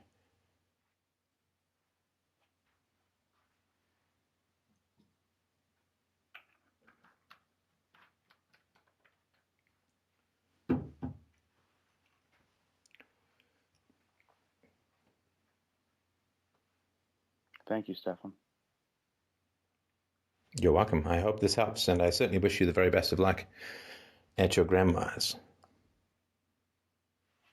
I'm going to follow your advice.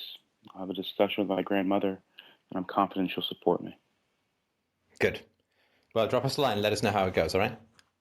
Thank you, brother. Thanks, Stuart. Take care.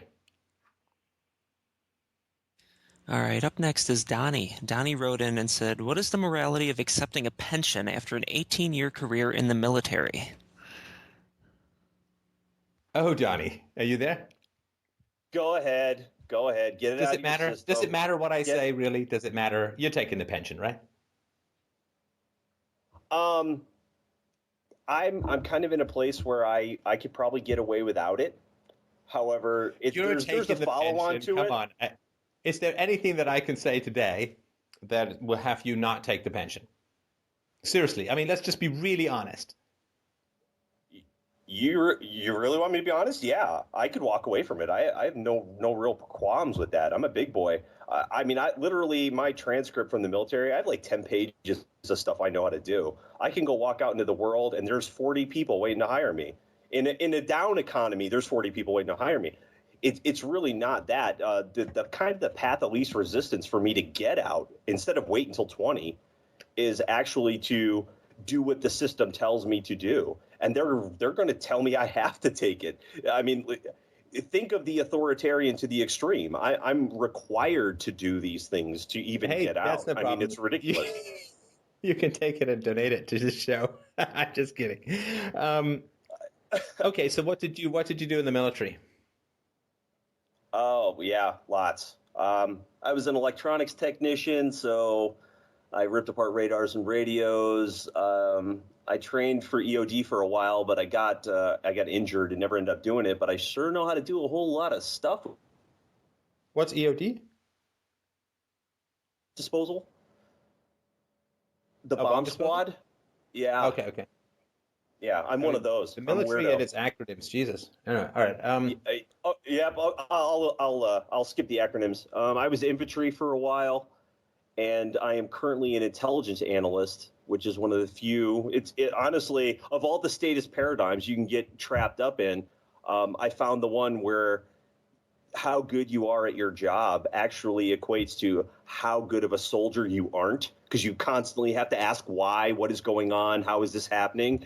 And, you have to be, if you can believe in such an animal, it's a thinking soldier. You kind of get caught up into that. You sucked me in too fast. I didn't even get to say hello, and that I'm ridiculously pleased. I'm ridiculously pleased that you beat the cancer, man. I would be a sheep if it wasn't for, I mean, you connected like the last two dots in a critical thinker's world. Like my whole job is to critically think, and then I'm wandering around as a statist. There's no such thing as a critical thinking statist, but you just kind of like destroyed half of my world for about 4 months. And I'm like, oh, Jesus. But hey, we're good now. Like I feel so much better. It's a huge weight taken off my shoulders. And I don't think enough people say thank you for not dying to cancer. So good job. Well, thanks. I wish I could take the credit, but medicine. Oh, I guess I could because I exercised and all that for years. So I appreciate that. So Donnie, you sound surgeries. I have had 8 surgeries. Okay. I know some of the shit that you went through with the chemo and recovering and getting all that. Give yourself a little credit. Come on now. No, I will. It was hard work, but I'm glad it's done. So Donnie, you sound, if you don't mind me saying so, pretty fucking chipper. I've been waiting for this for 4 months. So it's hard to not be chipper. There's a little at least closure that Donnie, weren't you sort of involved in getting people killed? Directly, no. Indirectly, yeah. I'll buy it. I mean, I can get down. I mean, if you would like to kick me, go ahead. I'll jump on. No, listen, no. Don't stop manipulating me, man. Don't start being offended at me. Listen, I can't, you worked on radar, right? They don't use the radar to find clouds, right? What do they use the radar for? To guide drones and shit like that, right? Well, no, the one that I did was inbound projectiles. Oh, so it's the defense. Yes. No. We can draw whatever lines you like. I'm not comfortable with it.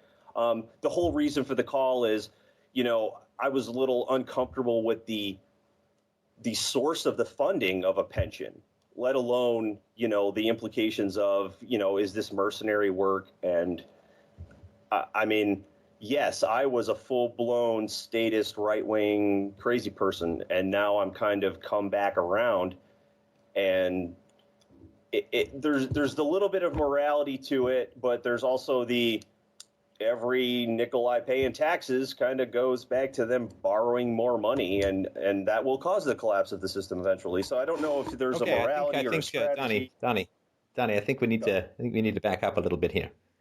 Okay. Were you stationed? But no, what? Don't tell me. Doesn't matter. You seemed surprised that I would mention that the purpose of the military is to kill people. No, I'm not surprised at that at all. And that was the job that you had. Maybe not directly pulling the trigger. You say you were in the infantry. Mm-hmm. Did you experience any direct combat? Nope. Because I changed jobs over the course of the last 18 years. That was just that was like late '99 to 2001. I was in infantry, so it was really before everything kicked off. Right. Okay. So you were murder support, right? Yeah. I mean, is that way off base? No, I mean by the rubric being used, any job in the military would essentially be murder support. So I'm along with you. Right. Right. And your childhood, what was that like? Probably exactly what you would imagine. Standard, typical Christian parents. Spanking being the primary rubric. Grounding, working into grounding as I was older. I would say on the scale of 1 to horrible, the rubric probably about a 60% authoritarian. It could have gotten worse, but it wasn't. So. And they, I would imagine, were quite keen on you going to the military.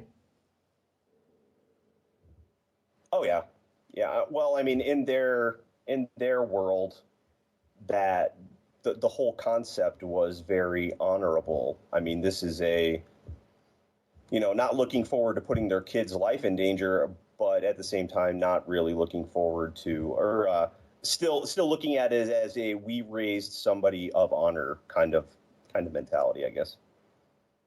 So the thou shalt not kill, that was not,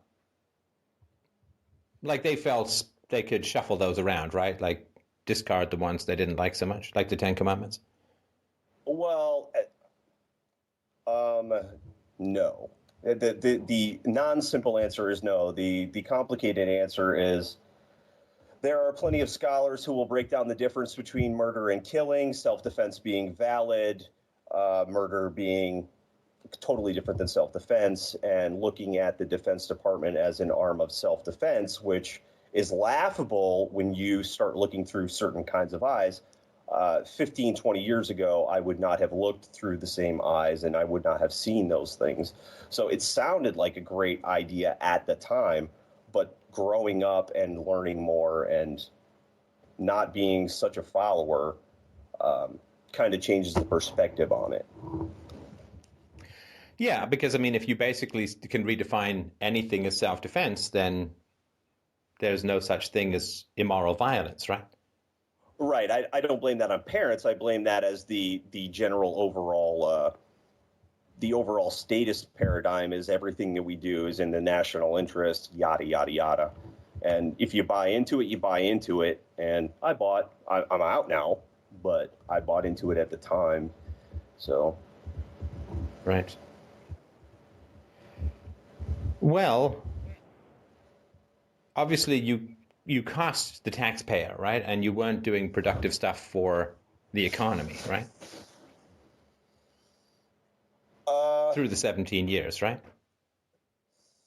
Well, there are probably some statist arguments that could be made that the military has preserved the price of X and Y and has actually bolstered the stability of the I call it making the world safe for Walmart.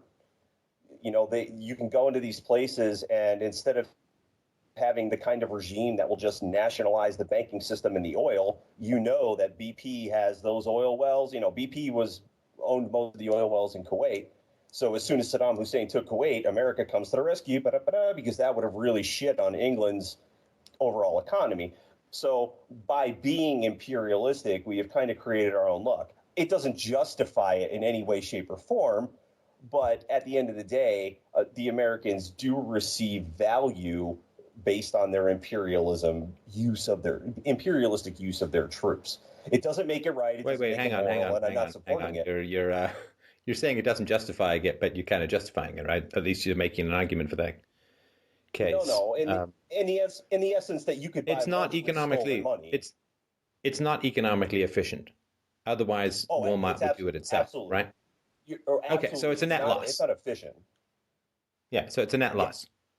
Right. Okay, so Yeah, some people make profits, as with the case with all imperialism, but it's a net loss. Yes.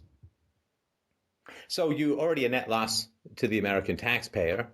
You're in an ethics deficit, with some sympathy to all the propaganda you experienced and the lack of critical thinking skills and skepticism that your parents and school inculcated in you, where you'd say, well, it's a big life decision to go and maybe kill people. Maybe I should look into the ethics of the organization I'm joining before signing up. But you were, a young man, right? You were in your late teens.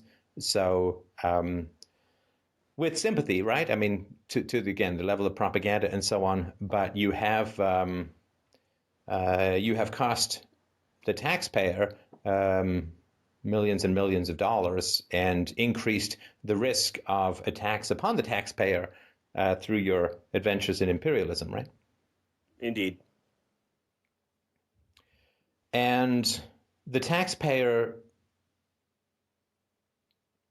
doesn't want to fund the military, at least not at its current level, which is why it has to be funded through taxes. And the taxpayer does not want to fund your retirement, because you could, of course, say to everyone in your community, listen, I'm not going to take the government retirement, but I'd really like you guys to chip in, and then we'd see how much they liked what you were doing and so on, right?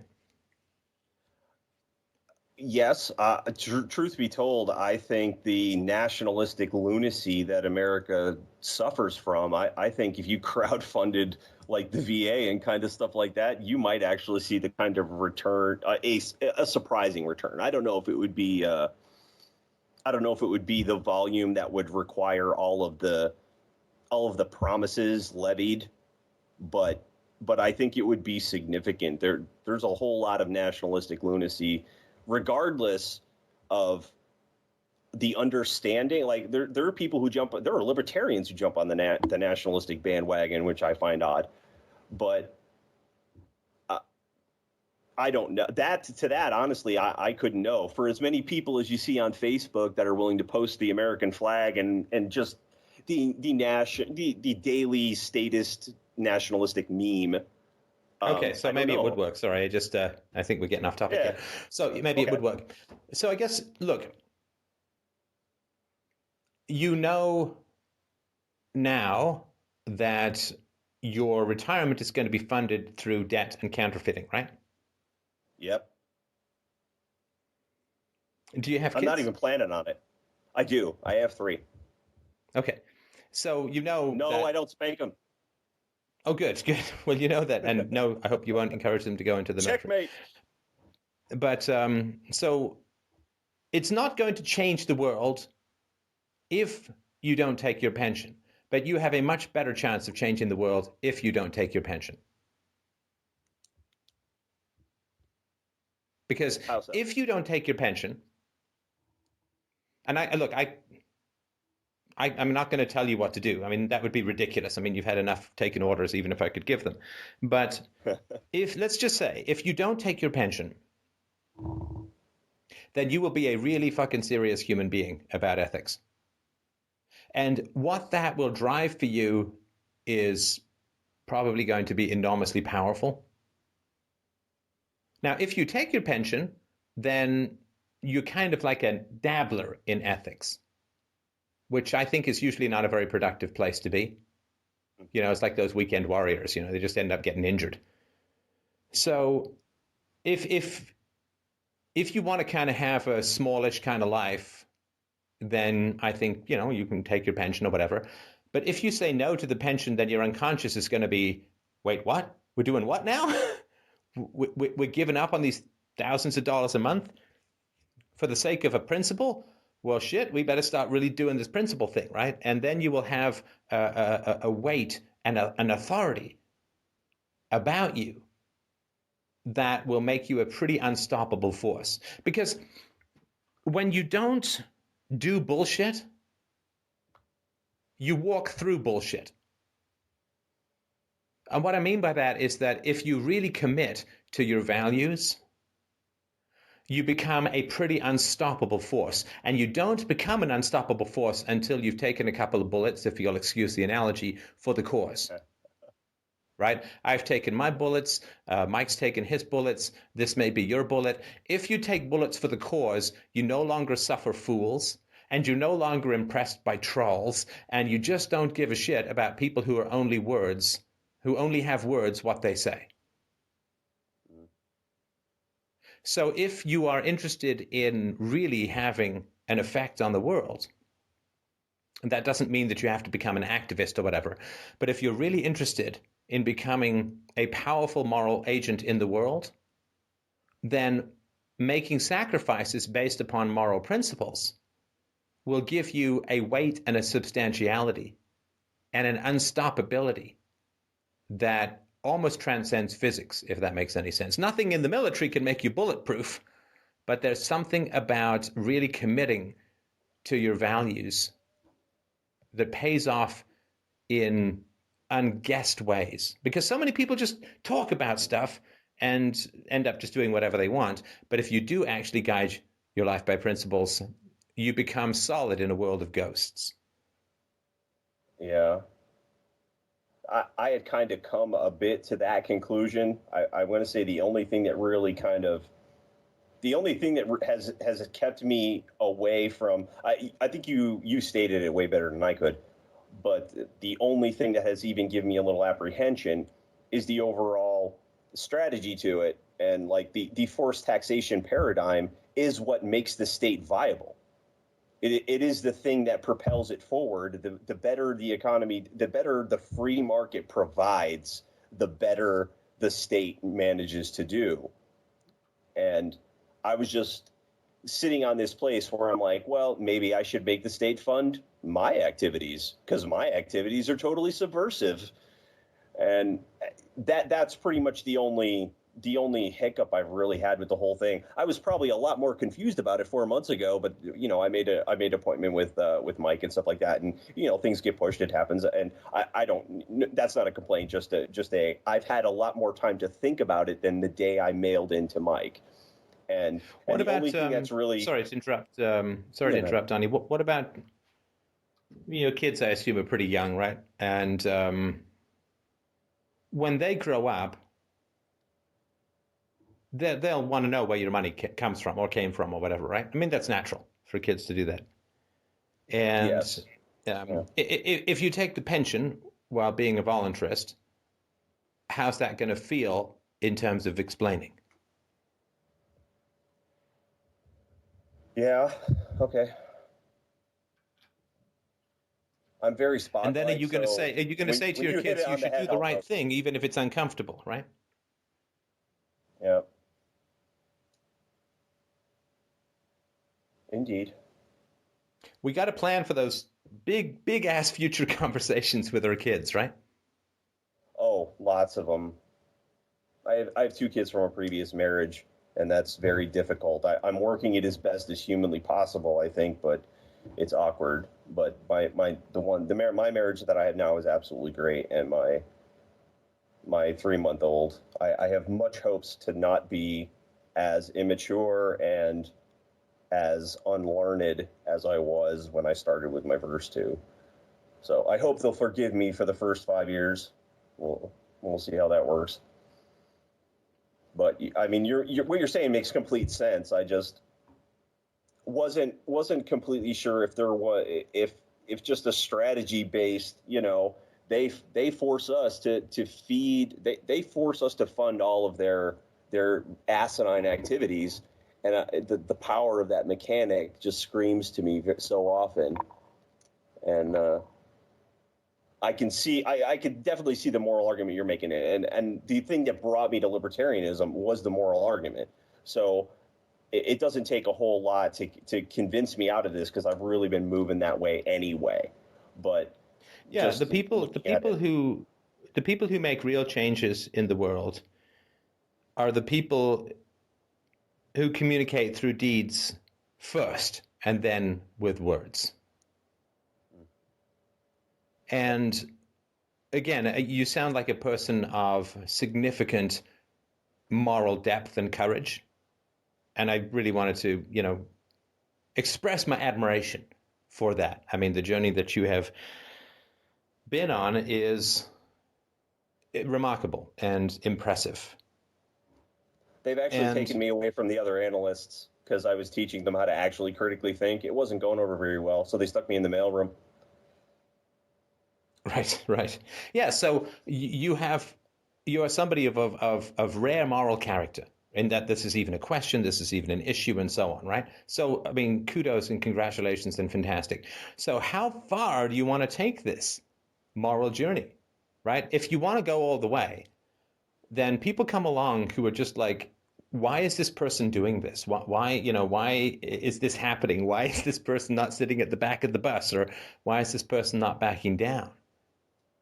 Like Snowden, right? I mean, the guy's living in Hawaii making $150 a year with a very nice, I assume, girlfriend. And he's like, nope, I'm going to go live in Russia on the run with half the U.S. Congress calling for my murder, right? You say, well, why? Like, so when Snowden talks about something to do with ethics, we listen, right? Because he has done something first. And if you are willing to take bullets for a cause, people will listen to it. If you're kind of not, then people will just assume that you're mostly talking to yourself. So I think that is that would be my best suggestion. If you want to live a fairly quiet life of personal ethics and do the good stuff within your family, which is great, I've got no issues with it that fundamentally. But if you do want to be a bigger moral force in the world, then in a weird way, the more you sacrifice, the more power you get. I mean, I have my particular stands that I'm very public with, voluntary family relationships and non-aggression principle and all that kind of stuff, and peaceful parenting. And I drove that stake into the ground deep, and I have never budged or backed down, despite some pretty intense pressure. And I have only doubled down, come at me, I come at you twice as hard. And that is slowly changing the world. I mean, it's certainly not going to eliminate it in my lifetime. But if you plant your tree deep enough, the world begins to turn around your certainty. And if you want to be that kind of person that the world has to pivot around, doesn't mean the whole planet, but it may be just your community or your veteran buddies or whatever it is. If you plant your tree deep enough, it doesn't spin around the world spins around it. And that, to me, is the best and most important way you can use your moral courage. The moral courage that the good Lord Jesus put in your heart. Wow, did you just go theological on me? Jesus, what the hell happened? A little hat tip to you. Well, little hat tip to your inner parents. Okay, I like that, but let me add just a little tick on the tree. Like I said, I've had 8 surgeries. So there's a kind of a you break it, you bought it aspect to this almost. Like, I mean, I played their game for a long time. I played by their rules. I did what they wanted. And this has resulted in a less than stellar physical condition. You probably still wouldn't want to wrestle with me, but at the same time, I've had a rolling Vicodin script for 5 years. My last surgery was April. In a purely you break it, you bought it aspect. Wait. Hang on. You mean, what did you do in the military that caused you harm? It sounds mostly like electronics and desk jobs. No. A lot of this stuff was training. Like, okay, so when I was infantry, I messed around and did some stuff. And when I was in the Navy, I was an electronics technician by my job. But then I trained to be a SEAL for a couple of years. So I have played very rough. Like, I have the coolest insurgent resume you'd ever want to read. Like, it's all just electronics and bomb making, and yes, he can shoot somebody at 800 yards. Like, it is the greatest insurgent resume, but for practical purposes in America, it's, oh yeah, he knows how to fix a radio. So I mean, I've had a couple of surgeries on my stomach, and I have like 4 compressed discs in my back, just in a purely you break it, you bought it aspect. Just for me. I mean, not necessarily. But they didn't. No. You keep using that phrase like the army bought something. They don't have any money. The army didn't buy anything. They've got no money. The only thing they have is what they steal from people. Yeah. It's like, well, I trained with the mafia, and so I should keep getting mafia money. Mafia doesn't have any money. Mm. I mean, the taxpayers didn't break you. Why should they have to pay?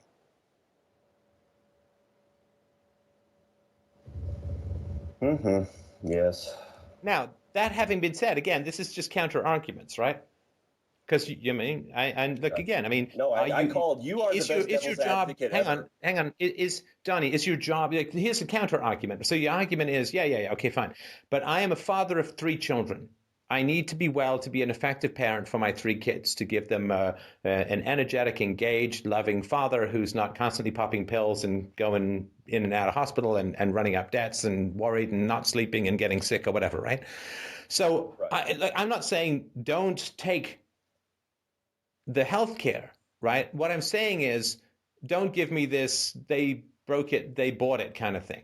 Like, if you're going to take the health care or you're going to take the pension, you just need to look at it for what it is. It's blood money from a lying, murderous organization that's taken from people at gunpoint and taken from people who aren't even born yet and taken from the poor through counterfeiting. Right? Just look at it for what it is. Just don't give me a cover story like somehow the army broke you and therefore the army is going to pay for you. The army doesn't have any money, and you chose to go in. Right. Knowing that there's massive injuries. I mean, 4 times as many people have died from training and accidents than have been killed by insurgents in Iraq and Afghanistan? I mean, it's a hugely hazardous job, and the army didn't buy you, you sold yourself. And the army didn't break you, you broke yourself, and the taxpayers aren't responsible for a damn bit of your choices. Okay. Yep. Just look at it for what it is. Then you can take it or not, but at least look at it for what it is, right? Right.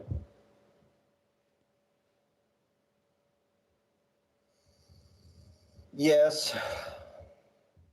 I don't have a lot of individuals who I can bounce these kinds of questions off of and still Let me give you another counter argument. Let me give you another counter argument. Okay. Would you have joined the military if you didn't get health care and a pension afterwards? Like, if they'd said to you, yeah, we're going to pay you this, we're going to ship you over here, and then at the end of it, you get nothing. Yes. You would still have done it. Okay. Honestly, I would have done that at the time. It's really not about the long term. It's really more about the, like you said, I have to be functional. And my understanding of the military when I joined it was that should I be shot, I wouldn't have to pay for my own health care. So, or funeral, right. Or funeral, exactly. So it wasn't about the long term. I mean, truth be told, I never really thought I'd make it 20 years. I'm a smart ass. I'm snarky. I don't do what they tell me. I was never a believer. I've never preached army to anybody. Oh, come on. No, don't give me the independent soldier bullshit. Oh, come on. Come on, man. I don't do what they tell you to. Did you, when they said go here, did you go there? Yes. When they said salute, did you salute? When they said you can't leave the base, did you leave the base? Did you go AWOL? You did what they told you to. Come on, don't give me this independent soldier stuff. I mean, you may have been more independent than other people around them, but please don't tell me you were some kind of free thinker in the military. Or you had some sort of free, I can be a free thinker at a job. I can just walk in and quit any time, but that's not the case with you, right? Well, yeah, right. I can't walk in and quit. And I probably would have already if I can. I just can't. Like, anything after 10 years, you're pretty much, you sign your last contract, you're indefinite, and you're kind of stuck in that for a while. And that's, I mean, you're absolutely, there are certain terms and conditions that you kind of accept with the job. But as far as that goes, I mean, I've been in during wartime for 16 years. I know guys that are sergeant majors, and I'm 3 pay grades below them just because I really haven't bought into the system. I don't do what I'm told. I really am. I mean, as far as the free thinker goes in the military, okay, you got to stop saying this stuff. You do what you're told. Otherwise, you'd have been kicked out, right? Look, you just need to be honest about all this stuff. Don't give me this independent soldier stuff. If you're independent, you get kicked out. I want to sleep in tomorrow. I don't like this food. I'm going to go across town to a restaurant. I don't want to go to Iraq. I'd rather go to Hawaii, right? Come on. I mean, this may be something you tell yourself. I understand what you're maybe saying, but people in the other people, but you can't sell it to me, right? I got to call you on that. No, I understand where you're coming from, but I mean, to go into the military requires a certain amount of minimal understanding of the. I mean, you get fired from a job if you don't show up. So if I sleep in and I don't show up, I can't get fired from my job. But I would only show myself as the guy who you would fire anyway, and it just comes with detrimental stuff. I'm talking about literally the military really is all about bullying. I mean, you don't have to do what they tell you. You do what they tell you in the extent to which the military is not about bullying. Oh my God. Oh. The military is about killing. It's about blowing things up and killing people. Your military, yes, there's bullying and there's rape, and yes, that's all terrible. But the military is not what's happening in the barracks. The military is what's happening on the other side of the red line, which is people getting blown up, right? U.S. military has killed tens of millions of people since the Second World War. It's not about bullying. It's about killing people, massive amounts of people. On the systemic level, yes. On the individual level, it rarely appears to be that far gone. But yes, I understand what you're saying. I mean, you're literally telling me that the post office is about bullying people. No, the post office is about delivering mail. Well, I guess fundamentally the post office is about ripping off the taxpayer by holding mail hostage, the same way that the military is about ripping off the taxpayer by provoking conflicts. But because you're probably not going to have a conversation like this again anytime soon, I've just got to really give you, because your kids are going to want to know how straight you are with what you've done and where you've come from, right? Right. And I think that you have a ways to go in demythologizing your time in the military. You were propagandized, you were lied to, and I think that's incredibly tragic, and I have massive amounts of sympathy for that. Your parents did not listen to God. Sorry. Thou shalt not kill is pretty clear. And certainly in the 90s, the idea that you can go and all around the world and defend whoever you want and attack whoever you want and call it self-defense is certainly open to debate at the very least, right? But I bet that debate did not happen at your house, right? So I think that you were lied to by your parents, and you were lied to by your culture, and you were lied to by the media, and I think that's absolutely tragic. And you got involved in a pretty ugly murder organization, which is horrible and tragic. You got damaged based as a result of all of these lies. You did not achieve good in the world. You instead contributed to instability around the world. There's a reason why America is considered to be the biggest threat to peace the world over, and you're one of those reasons in that you joined, again, with all sympathy to the propaganda you received. But if you are more clear and more straight, I always say we can do anything we want. We just have to be ruthlessly honest about it. And this is why I have to sort of push back on I was the independent soldier, which just can't be true based on you have to obey orders or you get court-martialed, right? And you get court-martialed even if you obey orders to disobey orders, as we saw with Bradley Manning. And it's not they didn't break you. And therefore, like if I knock something over in Walmart, that's a lot different than if someone signs up for a dangerous occupation, knowing it's a highly dangerous occupation. The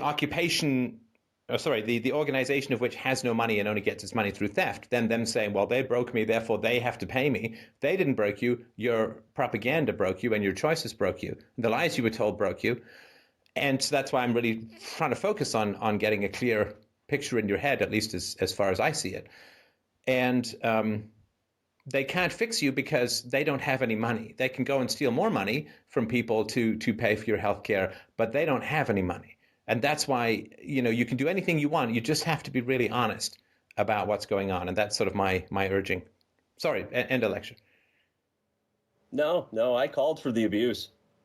I really did. Because nobody else is going to. I don't really know. Do you feel that this is abuse, or are you trying to make a joke? No. Facetious abuse. I called for the shotgun blast to the face of truth, and not the propagandized version I'll get at work, and not the sympathetic version I'll get from any family members who were even remotely philosophically straight. They're coming around. It's taken a long time, and a lot of people I know are really getting on the. They'll call themselves libertarians, but they don't realize they're just leaning into the ANCAP bandwagon, and that's great. I like it, but they're not straight yet. I mean, it's a process. Everybody comes from somewhere, left or right, and then they start, getting out of the entire paradigm altogether. And so listen, I mean, pretty much nobody. And this is why, I said at the beginning, you seem kind of peppy, kind of positive. And you were lied to a lot, and you made some pretty serious mistakes, and you got involved in some pretty ugly stuff. About the ugliest stuff that a human being can get involved in, right? Imperialism. Yep. And your body was partially dismantled. You've been on painkillers for 5 years, 8 surgeries, as a father. And part of the payoff is in moral doubt. That's what I mean when I say you have, and you lost a marriage. So there's stuff to be upset about.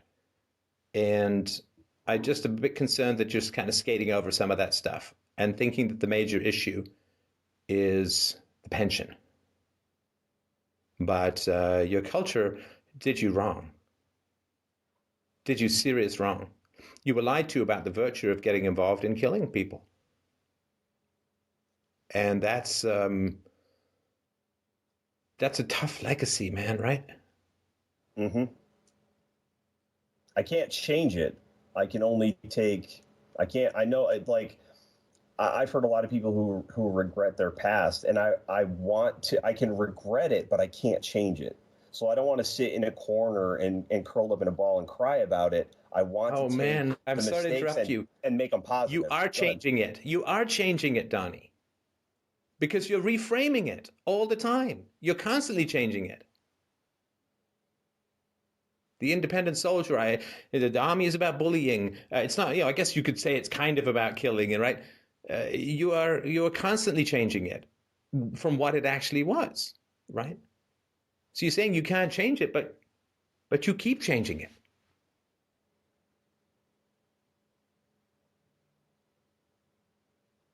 I see what you're saying.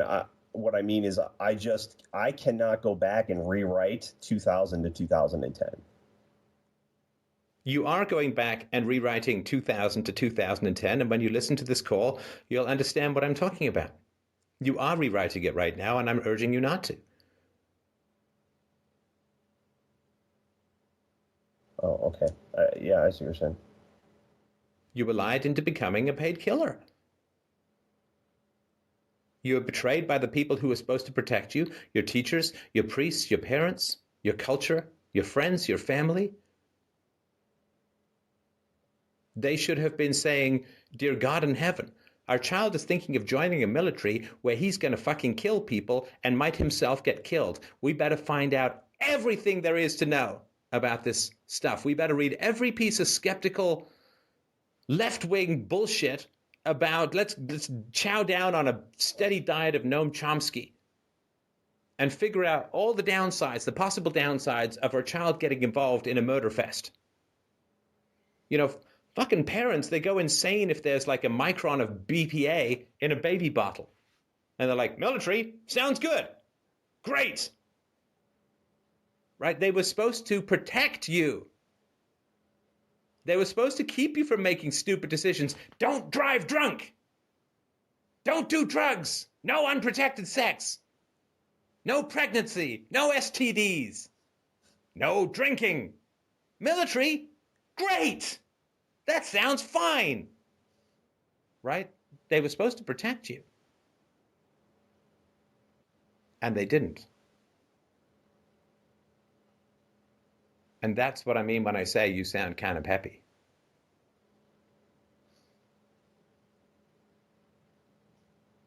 Well, I would say looking through that rubric that I'm just as culpable as they are.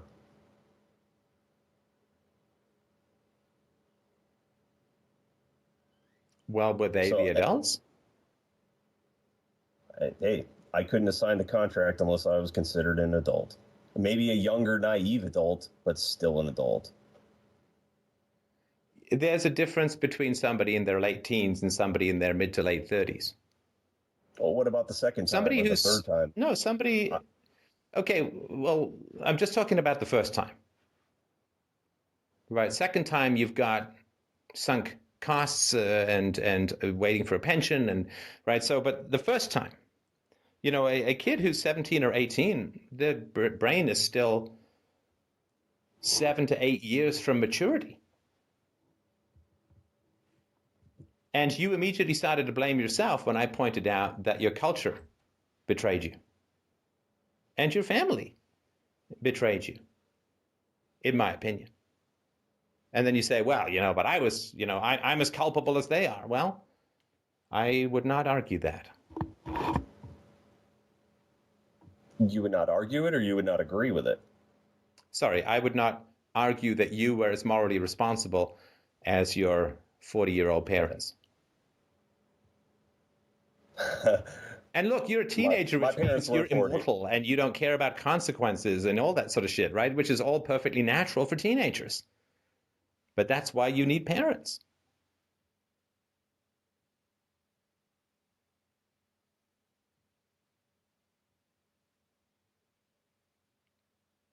Had either of them been in the military? No. See, if my daughter, I mean, obviously, my daughter has already said she never wants to be in the military, not that I've talked to her much about it. But if my daughter said, I want to go and join the Peace Corps for 2 years in Angola, what do you think I would do? In a purely protective fashion. I mean, I don't think the Peace Corps there's anything necessarily wrong with it, but Angola is kind of a hairy part of the world. You might not want to let your daughter go there. Well, I mean, if she was an adult, right? I mean, you could have gone against your parents' objections if you're 18, right? 17, I think they need to co-sign. But I would go immediately, and I would ask her tons of questions. And given I don't know much about the Peace Corps, other than it seems to be a lot about keeping mosquitoes away in the jungle with marijuana smoke, but I would go and research the Peace Corps. I would go and research the mortality rates. I would go and research people's experiences of it. I would go and call people up who'd been there and find out what the experience was like. I would go down and interview the people at the Peace Corps. I would go and find out everything I could find out about Angola and diseases and political instability and kidnapping. And I would just go and get every fact conceivable that I could so that I could bring hopefully some informed and valuable perspectives to her decision. And that's just honestly, the Peace Corps, right? Honestly, Steph, I don't have master's degree parents in philosophy. I don't come from that. That's Are you saying that it takes a master's degree in philosophy? No. To get knowledge that can help protect your child? No, Did your mom just feed you did she never feed you any vegetables? Did she never tell you to go outside? Did she just feed you a steady tide of chocolate, marshmallows, and couch potatoes? No, but I don't come from I don't come from that level order of thinking. I really don't. And I mean, I understand where you're saying that literally I was in a vulnerable state and there was literally nobody there to do it. And we can point the finger at my parents. However, they weren't literally my parents had me when I was 17. So by the time I was 17, literally they were only. Wait, when 34. They were 17, you mean? Yeah.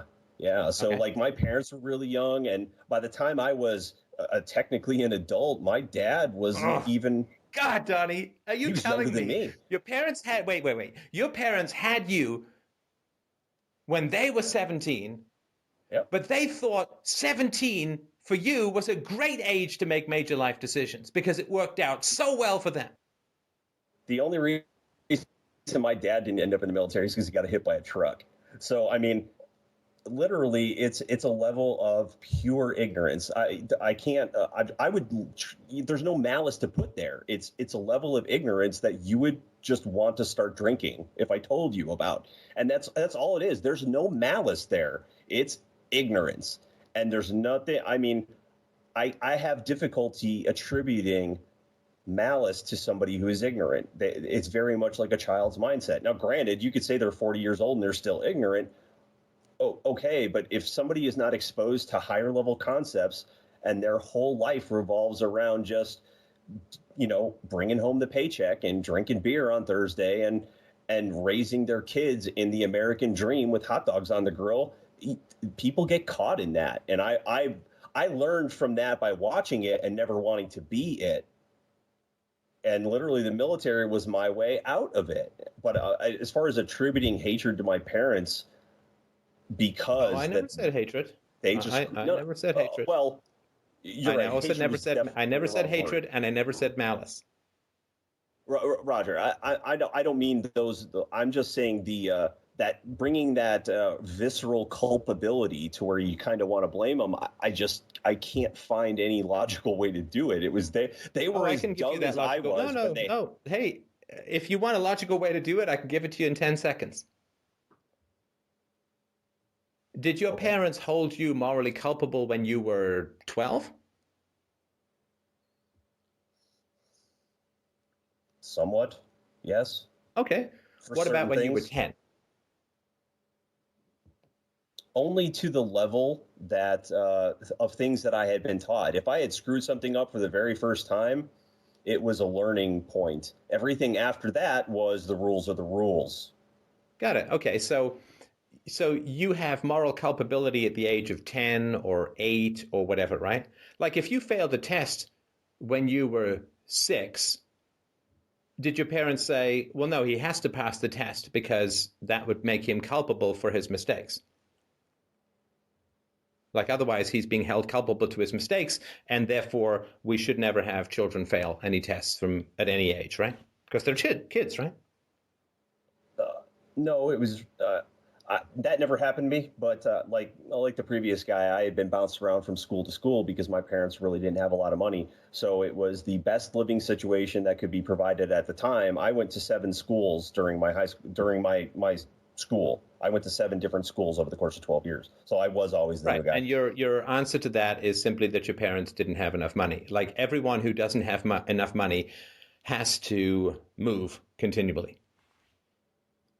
No, it was just an attempt to provide the best living condition possible. I guess it would be. No, it wasn't, because the best living condition possible for children is continuity and friendships.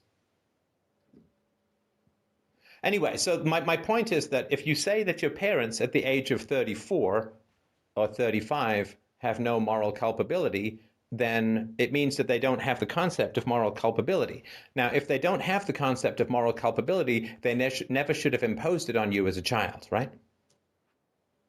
Fair enough.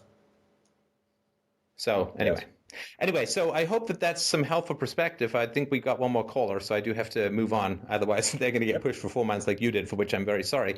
I hugely appreciate the call. I really do. And your moral fiber is enough to pass a watermelon through my colon. And I just really wanted to point out that's pretty admirable. And I really wanted to congratulate you on your commitment to peaceful parenting. Mwah! That is the most important thing, for me at least, of anything that we've discussed. And I hope that you will drop us a line and let us know what you decide. I definitely will. Thank you very much. Thanks, Donnie. All right, up next is Mark. Mark wrote in and said, I've been ambitiousless most of my life, but in the last few years it has changed. Now I have enormous ambitions to start a business and enormous anxiety over the possibilities of screwing up or failing. How do I best manage this kind of anxiety? Hello. It's the money show. All right. What do you mean by ambitionless? I spent a large portion of my teenage year, I guess really, my life when it really started, believing in determinism, and then very, very quickly in nihilism, and that sort of spiraled out of control for the first 10 years of my real life. Why did you believe in determinism? The argument logically made sense to me at the time. All atoms. No. No, come on. The argument must have emotionally resonated with you. Look, and I'll say that for my own early beliefs as well, right? It must have had some emotional resonance for you. I mean, yes, the physics argument made sense, but I mean, my life as a child, yes, it definitely resonated and still does, like to this day. And why did it resonate with your life as a child? I was bullied very severely in public school, starting from about first grade up until eighth grade, and it only just barely started to taper off in high school. So I pretty much spent 12 years being bullied very severely in public school. And what about at home? It wasn't as bad at home. I don't want to, lie and say that it was better at home, but I mean, I was spanked, and there were timeouts and groundings, but the majority of the abuse that I suffered happened in public school. What about your connection with your parents? Did your mom stay home? Yeah, my mom stayed home, and my dad worked as an engineer for AT&T, and then for Lucent when AT&T split up. So I mean, there was a parent home all the time. What was your relationship like with your mom? I enjoyed spending time with my mom. We're very close right now. We have a lot of shared interests. She was definitely not the primary disciplinarian, although I'm not saying that she's not morally responsible for the spankings that I received from my father. But at the time... Sorry, she says she's not... Sorry, hang on. Sorry, I just want to make sure. She says she's not morally responsible for the spankings you received? No. I'm saying I don't hold her as not responsible for the spankings that I received primarily from my father. They're both responsible. Sorry, you threw a whole bunch of negatives in there. I'm just making sure. So, do you hold her morally responsible for the spankings you received? Yes, I hold her responsible for the childhood that I had and for the discipline, the way that my dad disciplined me. I mean, she approved of it wholeheartedly. And how did your... And did she also, did she use him as her disciplinarian? In other words, did she say, your son did X, right? Yes, that happened a few times. She would say, just wait till your father gets home. Well, okay, hang on a sec. So if he was the primary disciplinarian and she was the primary one at home, it must have happened more than a few times, right? Only a few times that I can remember, but I'm sure it happened more than a few times. Yeah, it must be. And how would your father hit you? Spanking, not bare bottoms. There were a few times that I was hit on limbs or the back of the head, but primarily it was clothed, bare hand. And was it painful or not too bad? I remember it as being very painful. I absolutely dreaded any time it would happen. Yeah, I remember it as being very painful. And how often did it happen? I want to say about once a week, maybe a little bit less, but probably somewhere around once a week. And when did it stop? The very last time I can remember me or any of my siblings being spanked, I was 14 on a family trip. My brother was spanked in a hotel room, and I ran into the bathroom and cried, and I remember it vividly because I had just started growing facial hair, and my mom had to be the one to show me how to shave, and that was the last time I ever remember him hitting any of us. Do you know what age you were when it began? I can't remember. The earliest I can remember is about 5, and I can't remember a time when spanking wasn't on the table. So at least 5 to 14. Most spanking, yeah. I mean, in studies recently, from 7 months to 4,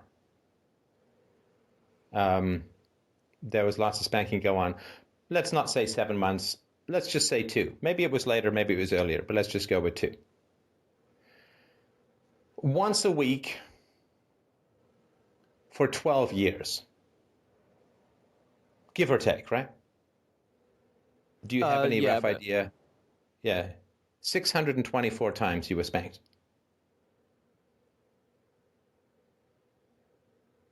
and that's not including my siblings. So Yeah, of course, you watched that. And how many siblings do you have? I have 2. I have a younger brother, and my sister is the baby. Right. So that's 1,872 spankings. 1,872 spankings during the course of your childhood. Give or take. And what do you think of that? I'd be lying if I said I don't. I'd be lying if I said that I like thinking about it, but yeah, it's difficult. It's difficult to think about now because it's been so long, and they have helped me a lot during like my 20s, trying to repair the damage that the spankings and the public school has done. It just becomes difficult to think about. And what have they done to repair the damage? I dropped out of the first college that I went to, and they allowed me to move back in. They supported me when I eventually moved out. I'm now, like I said in my email, I have the ambitions of starting a business, which is going to require me to save quite a bit of money for the next year or so. So they've been very supportive about letting me move back in. A lot of the skills that I'm going to need for the business are skills I'm learning here. No. Sorry. Come on. You were hit over 600 times by your father, but now he's giving you money, and that's what you call restitution? What am I missing here? I mean, you can't possibly expect me to accept that. It's true I beat my wife, but I did buy her a diamond ring. So that's restitution, right?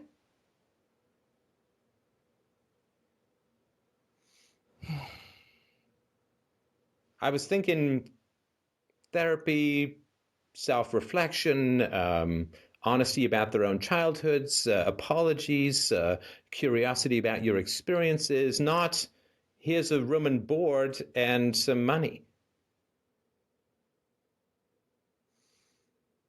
Yeah, I've tried having the conversation about how bad my childhood was and how what they did, how it affected me, and that conversation went about as well as I guess you'd imagine it. They deflected, they passed blame. They said they did the best that they could. Do you think that if you hit your girlfriend, you could buy her a nice fish dinner and it would be fine? No. Okay, so why are you making this restitution argument with me, which has to do with your parents giving you stuff? Shh, honey, I know I hit you. Here's a gift card. We're fine, right? Yeah, we're fine. Right, I don't want you to sell yourself at that fucking price, Mark. I don't want you to sell your soul for room and board.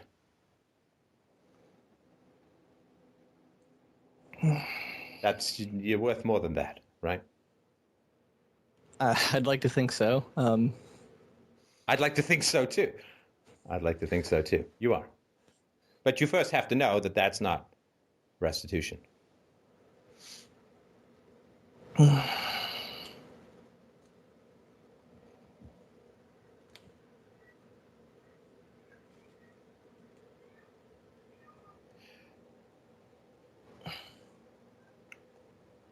So if you were and your siblings were hit 1,800 plus times, does that help you understand why bullying at school might have been more prevalent? Yeah, I'm under no illusion that my home life didn't completely determine what my school life was going to be like. Because you tried to say that to me earlier, that it was much worse at school.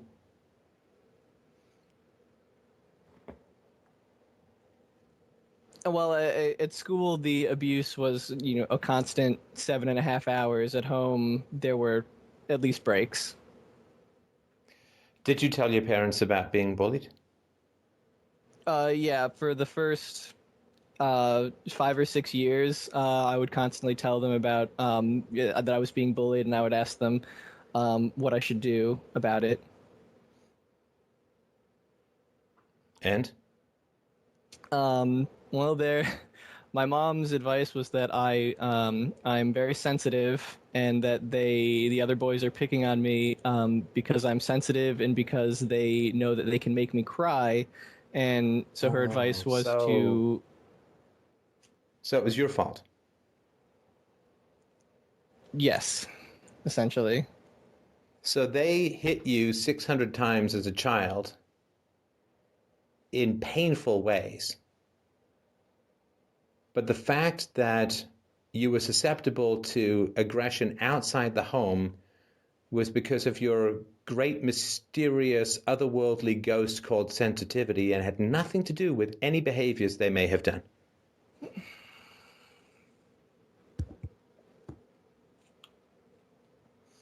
Here's a dinner. We're fine now, right?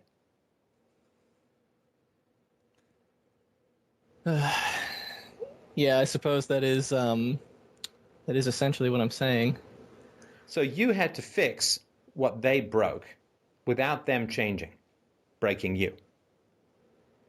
That's a great fucking gig.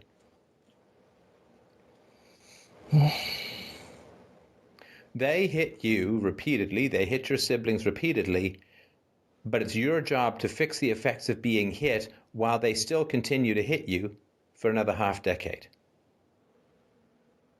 Nice.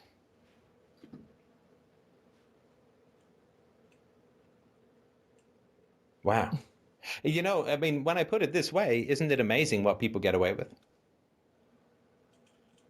Yeah, I don't know why this is so surprising to me, but like I really felt like I was doing well with self-knowledge and getting in touch with myself and my emotions, and 2 minutes, not even a minute in, and I'm already blown away. Well, because you're appeasing. It's easy to feel like you're making progress if you don't confront people, right? It's easy to diet if all you're doing is reading the books. Hey, dieting is easy. I'm reading a lot. Are you changing your diet? No, but I'm reading a lot. And I'm not criticizing. I'm not. I really want you to understand that there's so much more to do, which is good because you want to do so much more with your life. Right now, if you had really pursued self-knowledge and you were still feeling stuck and all that, that would be a huge problem, right? So I hope this is good news, right? No, this is good. This is good. So you told me I have a great relationship with my mother. We're very close, right? Yes. But you can't talk to her about your childhood with her. So what that means is I have a relationship with my mother that she can call close that serves her needs and not mine.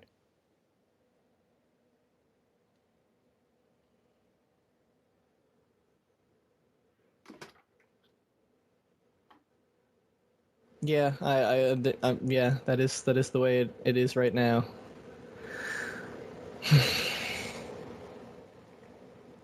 And what happens if you are honest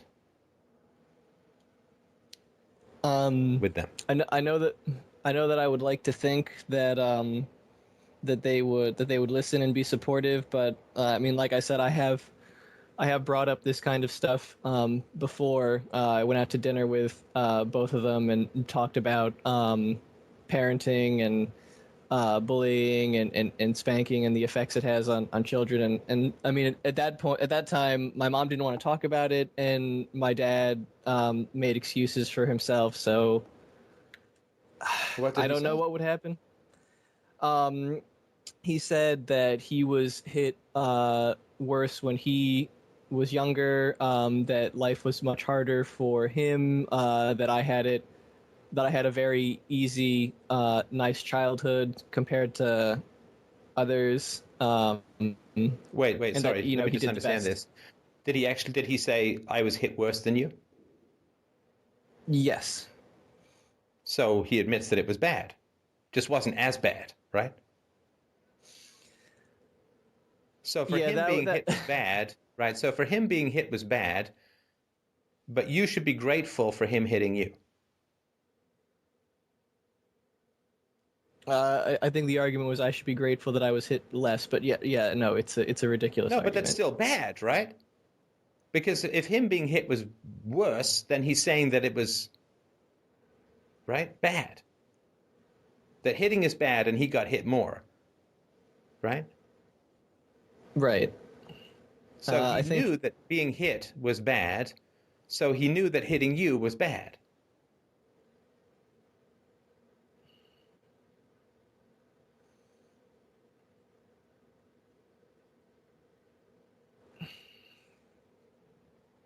Right. I don't really even know. I don't know what to. I don't know what to say. I don't know how to deal with it. Do you want to do a role play? You be him and I'll be you? Sure, I can try that. All right. So, Dad, I'm really troubled and bothered and upset by the amount of hitting that went on in our family. By my calculations, I was hit over 600 times, and it was very painful and violent and terrifying, and it's had a huge and lasting effect. It affected me at school. It affected me in my relationships. It's affected my ambition, my sense of security and safety, my bond with you and Mom. I think it's had this level of aggression and violence has had incredibly negative effects, and it bothers me, and I'm pretty fucking pissed off about it. Well, I mean, when I grew up, you know, hitting was very commonplace. It was just the way that we parented back then. Dad. Okay. I just told you something about myself, and what did you do? I began to explain to you why your childhood went the way it did. You started talking about yourself. That's not what I was talking about. I wasn't talking about you. I wasn't talking about your childhood. I was talking about me and my childhood with you as the father. Well, if you're just gonna jump down my throat like that and not give me any chance to explain and answer your questions, I don't see how I can help you. I didn't actually ask a question. I also didn't ask you to explain anything. I simply told you that I'm very angry and upset about the way that you hit me when I was a child, and how much you hit me, and how much you hit my siblings. Over 1,800 times you hit us. I don't think it could possibly have been that many times. Once a week, 3 of us, 12 years. You can do the math. 1,800 times you hit children hard, painfully.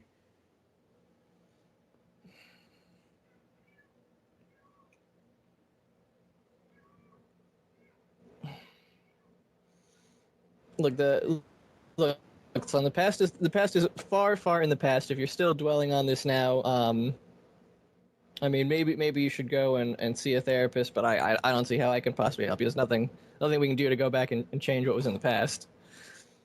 Do you think that it was good or bad to hit us that much? I think that you kids sometimes were more than me and your mother could handle, and we had to keep you under control, and we did it the best way we knew how. So it was good. It was necessary. So it was good. I deserved it. It was no failure of parenting on your part, even once. It was us kids' fault that we got hit so much, right? Yeah, it's hard for me to continue with the role play because at this point my dad would have stormed off by now. He would have end it, right? Yeah, he would have said something along the lines of like, I don't know what you want from me. You're just attacking me. And then he would storm off. Right. Because he's very sensitive, you see. See, Might be he where can I get hit it from. children. He can hit children 1,800 times and make them cry in pain. But you see, he's very sensitive to being upset. Like all cruel people, he's incredibly sensitive. He really doesn't like being upset. Now, he can hit children 1,800 times, but being upset is very, very unpleasant for him.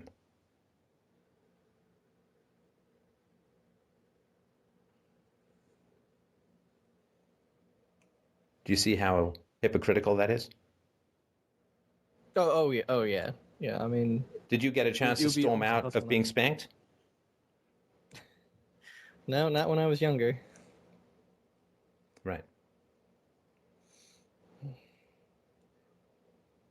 And parents, not parents, a lot of people, right? The moment you bring up any upset, the first thing they'll do is just start excusing and justifying themselves.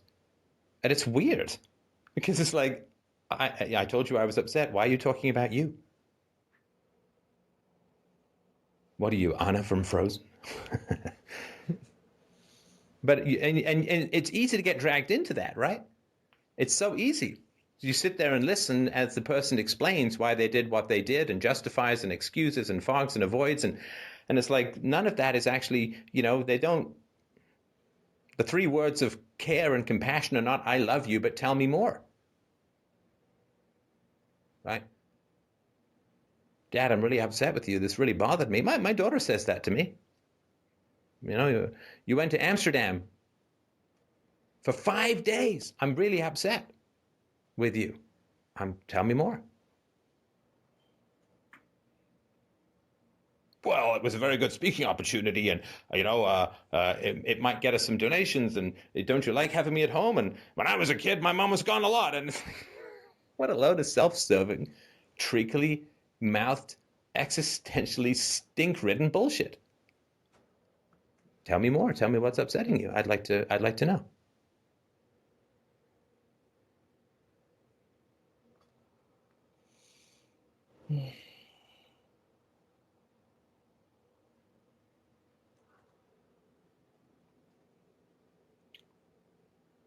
I don't really even know like what to do. What to do now. I mean, I've moved back in. I'm me and my fiance live here with them now. And I don't know how I would start the business without their material You don't support. have to listen. It's the same thing I said to the previous caller. You can do anything you want. Just be relentlessly rigorous and honest about the situation. You don't have to talk to your parents. You don't have to not to talk to your parents. You can stay, you can go, you can do anything you want.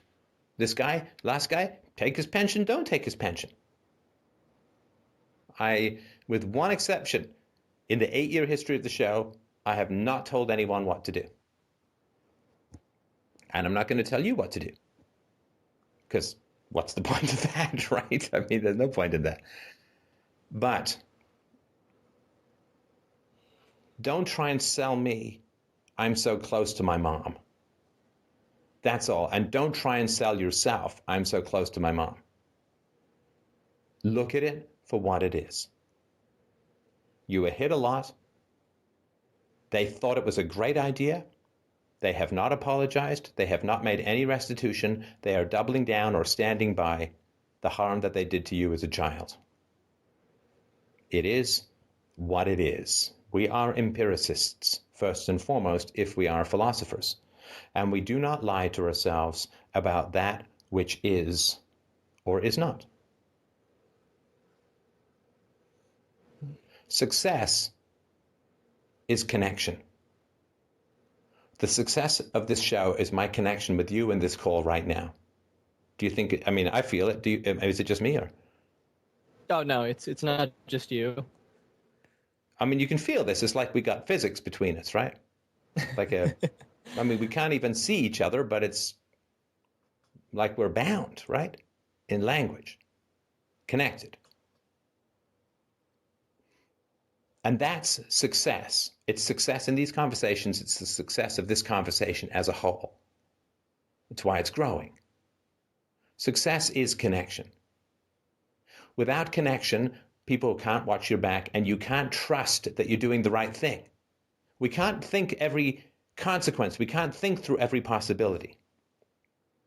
So we need to have people around us who are going to watch our back and help us from making bad decisions, help stop us from making bad decisions. It's like if we only ever gained weight in our back and we couldn't really feel it, we'd need people around us to say, am I getting fat back there? Right? You need someone to check your back for moles, right? Success is connection. Success is the offloading of paranoia to the rational judgment of others. Because when you don't have people watching your back, you have to be paranoid about everything. So you asked about, you felt unmotivated and you want to achieve some success in life. And I'm telling you, success is connection. Now, if you aren't connected to your parents, but you think you are, I don't think you're going to have the right ingredients for success, because you need to know the difference between being connected and not being connected. And if you want to be in relationships where you're not connected, be my guest, right? I'm not Elliot Rodger in his tall spire of omniscient evil control, right? The tower that he writes about in his manifesto, where he gets to see and order the world, the same tower he was denied access to when he was 4 and wandered off and hurt himself on a cactus. That's the same tower. Same tower. To be successful, you're going to need to be connected to people. Connected to your customers, connected to your employees, connected to your business partners, connected to your investors, connected to your suppliers. If you're connected to people, they'll trust you. They'll let things slide a little bit. They'll give you some warning. They'll give you a heads up. You will navigate with radar rather than with bashing your face into rocks because you're blindfolded. Success is a team effort because we can't see ourselves completely. And those people who seal themselves off to egalitarian feedback become unstable and do not achieve what they want to achieve. You can think of Ayn Rand. You can think of Marx. You can think of Lenin. You can think of a whole myriad of people who don't have equals around them who are giving them feedback on what they need to hear so that they can relax and know they're doing the right thing. And they're not constantly second-guessing themselves. Success is connection. So if you want to succeed, you need to know the difference between being connected and not connected with people, so that you can keep people around you who are going to connect with you and watch your back. Watching someone's back means risking the relationship on principle. Risking the relationship on principle. I count my principles higher than my relationships because without my principles, there are no relationships. I have to tell the truth to people around me who I love, because if I cannot tell the truth to them, I cannot love them, and they cannot love me. Connection is success. If you want to succeed in your next endeavor, You must know the difference between connected and convenient, between love and appeasement, between respect and fear, between connection and mere proximity. Because if you have people around you who you are really connected with, who will remind you of your principles as the foundation of that relationship, success is inevitable. And if you don't have those people around, failure is inevitable. So I think that your lack of motivation comes from knowing fundamentally that you can succeed without connection, but not knowing what connection is yet. Does that make any sense? It does. Right now I'm trying to figure out how I would go about figuring out the difference between a connected versus a convenient relationship when I don't know how many of those I've ever had. Dude, I just told you. Do you feel this? Is there anything that you can't say to me right now? No, I don't. Do you think that I'm going to get angry with you or abuse you or put you down or hang up on you no matter what you say? Is there anything that you can say that would make me do that? I again, I would hope not, but no, I don't think so. Right. So that's what I'm talking about. That's why we record and publish these conversations. Listen, I could make pretty good money just by offering private conversations, never publishing anything, and charging people for that. We get those offers all the time. And I say no. I say, we record for publication in general. I don't accept payments for any conversations. If people want to donate, that's fine. I don't want to get paid for private conversations because I'm not about one-on-one when we could have 1 on a million. So you and I are having this connection, and we can see and you can hear when people get a connection, which is what I'm striving for in these conversations. When people get a connection, you can hear it. It clicks, right? And they relax and they speak. Now, what you did was fly off into abstracts rather than stay connected with me. That's a good sign that you're not connected, right? Well, how am I going to know the difference, right? Well, that's why I said you and I have a connection, right? That's why I was pointing out and describing what a connection looks like and feels like, right? And then you had to jump away from that because it's threatening to the relationships or what you call relationships around you, right? Right. Yeah, I have a lot more work to do. No, now you're jumping away again. What's the most connected thing that you could say, the most honest and open thing that you could say to me right now? That I am, I'm overwhelmed. That I've never had a conversation like this. That no, I don't think anyone's ever really listened to me in this way before, and it's I'm finding myself having a hard time knowing how to respond. You started to say you were over, and I assume you meant overwhelmed, right? Overwhelmed, yeah. Okay, so tell me more about that, if you wouldn't mind. Yeah, no, I don't know. It's just like when the conversation started, my whole body was very tense, and then when it began, it just got everything is tense. My whole brain is firing at once, like a dozen things to say pop into my head, and they all compete. And and here I am, just sort of babbling. I'm usually very good at picking my words and conversing. I'm usually very wordy, and right now you're doing much I'm better than you were earlier. I'm doing a little bit better than when I started. Much better. Go on. I guess I'm not.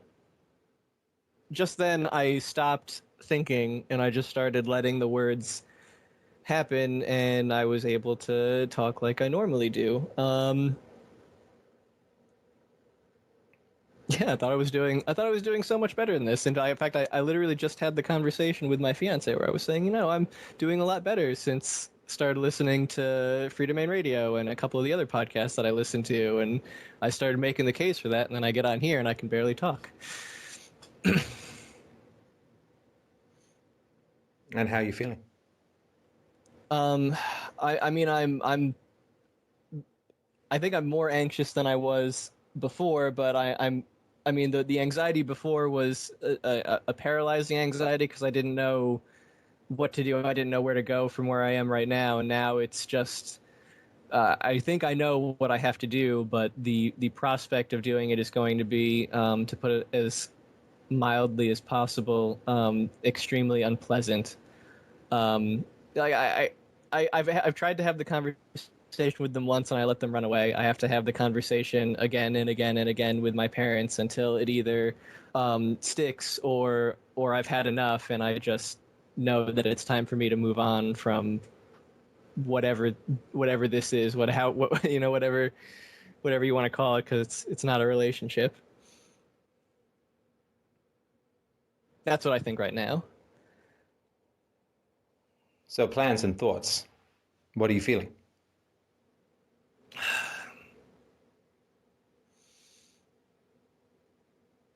Anxiety mixed with relief. I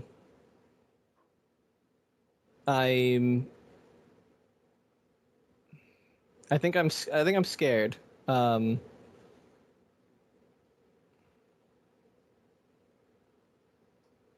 What's going on physically in your body at the moment? Oh, I feel like I'm like 200 degrees right now. I'm sitting here and I'm sweating in the air conditioning. It's Heart pounding? Yeah. Oh yeah, like Fingers mile a sweaty? minute. I'm it's like I'm doing cardio right now. You know why, right? Because there's a crack in the wall, right? Right. So tell me more about what you feel. I I feel like I have been looking for. No, I'm getting off into abstracts again. It's hard to keep. I feel like it's hard to keep myself pinned down. Deep breath. No, just take a deep breath, right? Yep. Because you keep wanting to jump out of your body and into platonic abstract land, right? Right. It's a thing that it's a very common thing that I do. Okay, so stop it. Right. So, person to person, forget everyone else. Human being to human being. What is the not connecting? What does that cost you? Yeah, this conversation won't be as useful as it could be. My relationships will suffer. My personal life will suffer. No. Listen. This is connection is listening. Listening. Do you remember when we were doing the role play with your dad? And I was you and I said, this has really bothered me. And your dad started waffling about his own life. Right. And then he said, I'm trying to answer your question. I'm trying to, right? And I said, I didn't ask a question, right? I said, what has it cost you when you're talking about the future? Right? Listening with a wide open mind and heart in the moment is the essence of connection, right? Right. So let me ask again. Take a deep breath. What has this lack of connection cost you in the past? 10 years of my life in determinism and nihilism. It's cost me a decade before my life really has been able to start. 10 years, approximately, is what this cost me. And what are your thoughts when you think about 10 years? 10 years. Sounds like a prison sentence. It makes me it's hard to get it through my voice. Unsurprisingly, I was beaten a lot as a child, so I have a hard time expressing emotions now. But it's infuriating to me, the amount of time that I lost because of this. I mean, it's infuriating that my parents and the school inflicted this upon me, and it's infuriating to me that it took me so long just to even begin clawing my way out of the depression that I wallowed in for most of my teenage and early 20s, all of those years. It makes me incredibly angry thinking about it. Right. Because you were always and forever only an hour away from getting out of that prison, right? We've been talking for what, about an hour? Yeah, something like that, a little less, I think.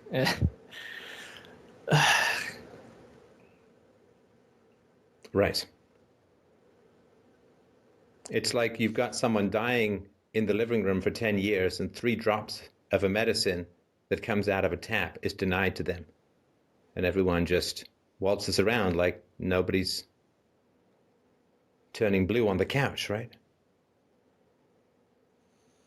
Everyone in my life made this kind of stuff sound and seem so difficult. And I mean, talking to you now, it seems very silly. It seems very easy.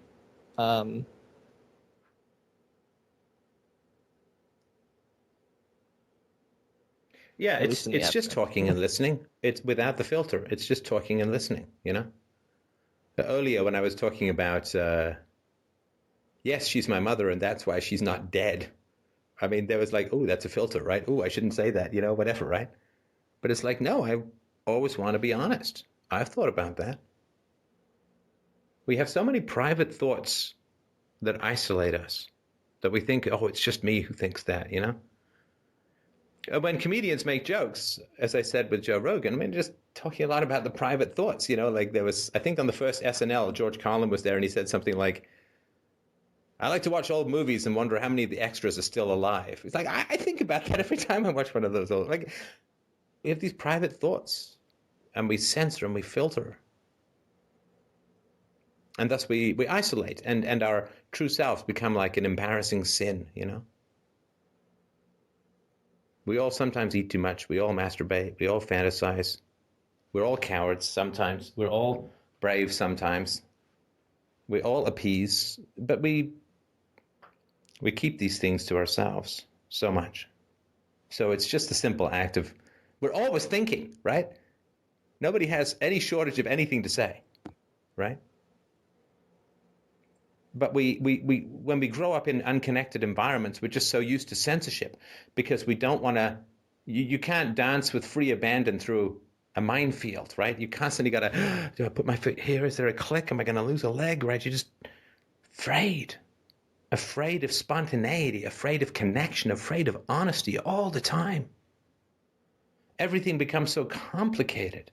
The simple Q&A, right? Like, I mean, a simple Q&A with your dad, when you role played, it lasted like, what, a minute and a half before he stormed out?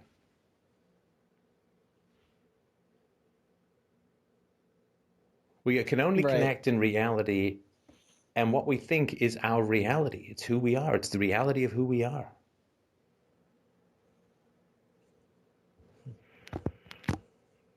But you're always thinking and getting out of censorship, getting out of self-censorship, which comes from a disconnected and abused history, getting out of self-censorship is essential to breaking the cycle.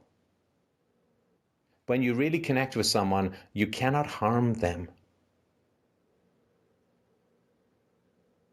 When you are disconnected from everyone, you will certainly end up harming others or endangering yourself, cutting or risky behavior or whatever, right? Right. Luckily, I've never done any of those things personally, but I've had friends that have.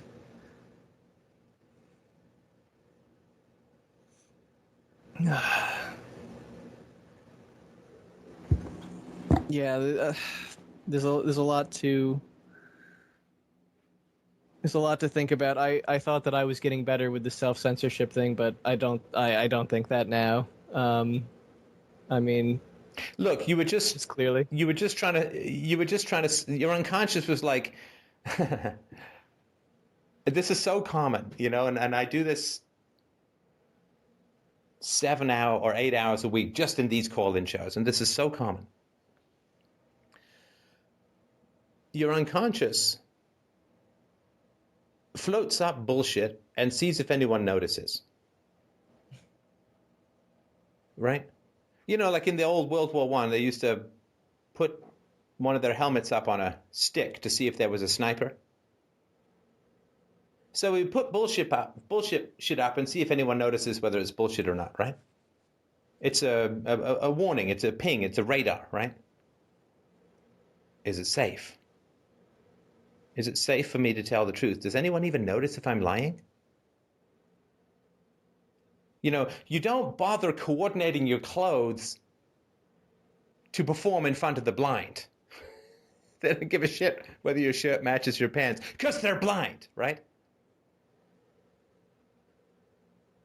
And if nobody even sees us, what do we care how we look? And if nobody hears us, what do we care what we say? We don't, right? And I was tonight just interrupting people a lot and saying, listen, you're giving me story time. You're giving me a script. You're reading off fortune cookies. You're just telling me a story that you've told to yourself 1,000,000 times that explains nothing and obscures everything.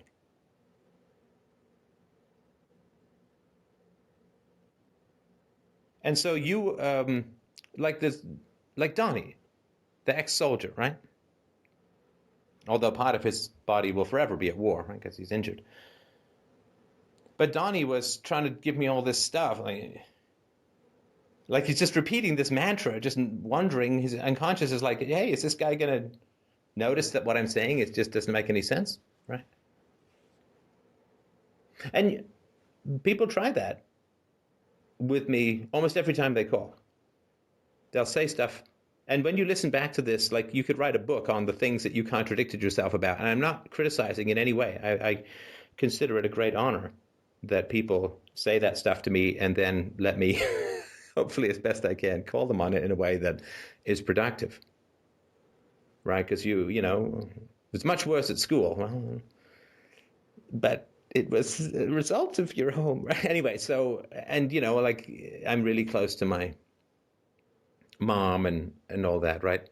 Well, your mom's married to your dad who'll storm out in about 90 seconds of honesty about your experience, right? She screws the guy who hit you, right? So people just, it's like, am I in the land of propaganda or am I in the land of honesty? That's what people are pinging all the time to see, right?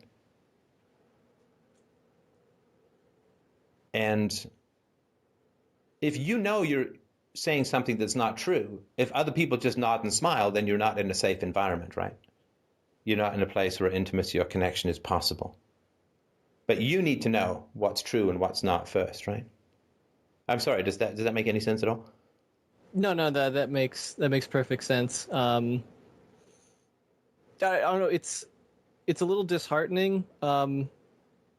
Hearing some of this, I'm not mad or like upset that you said any of the things that you said. I really had it in my head that I was doing better than I am. You're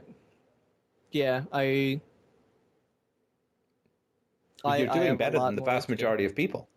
No, you were doing better than the vast majority of people.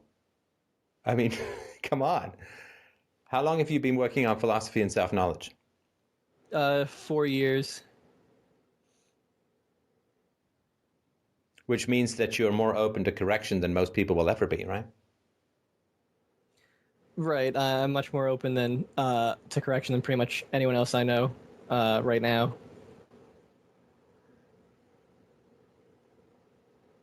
I mean, I haven't stormed off, so... No, and good for you. Good for you. Do you mind if I finish with a rant? I'll be my guest. Well, thanks for the call. And when are you getting married? We were hoping for sometime this year, but with the we want to start a business and we want to buy a house. We're not sure how the finances are going to work, but within a year or two is the plan right now. Okay. All right. So this conversation is a highly improbable cross-pollination of connection and disconnection. Disconnected people usually have no contact with connected people unless they're willing to pay huge amounts of money for a really great therapist or something like that. Now, I don't do therapy, I just do honesty. But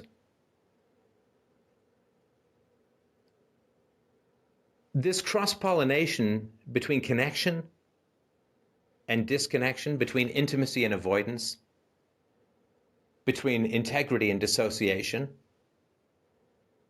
doesn't happen. In fact, most of society is designed to keep these things apart, because really connected people don't want to usually spend a lot of time with disconnected people because it's boring and exhausting, right?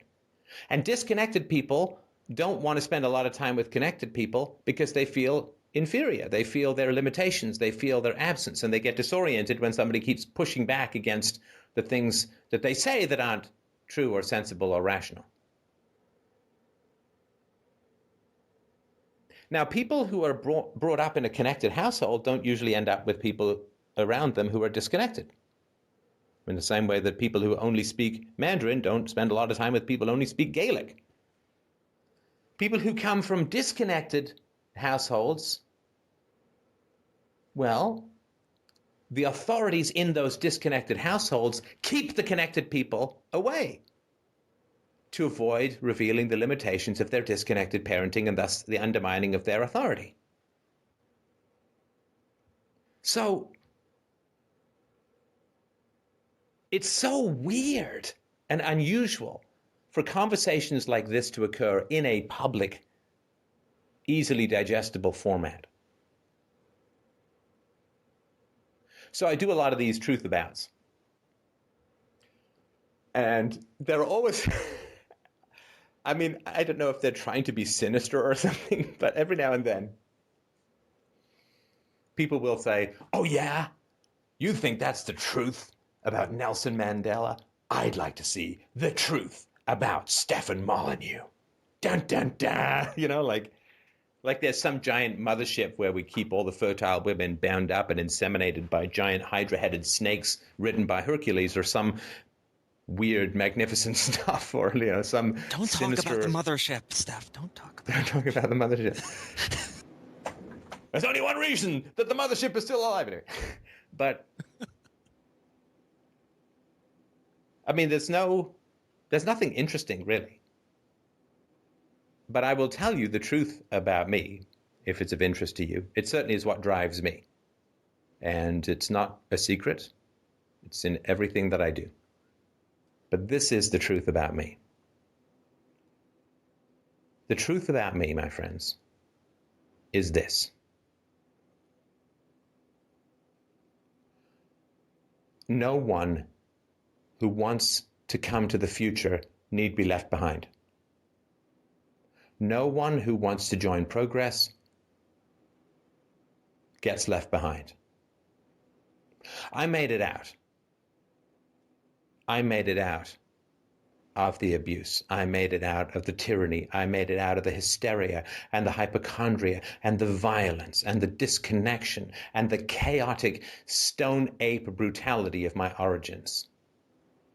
And part of me wants to just keep running straight over the horizon to the cathedral of the future that I built for myself here in Canada and stay there and keep everyone else at bay. But I don't like a lot about the Marines, but the one thing I really like about the Marines is no one gets left behind. They even go back for bodies. But no one gets left behind. And I got out and I took my time enjoying being out. But after a while, I really could no longer ignore the reality that I was out, but very few other people were.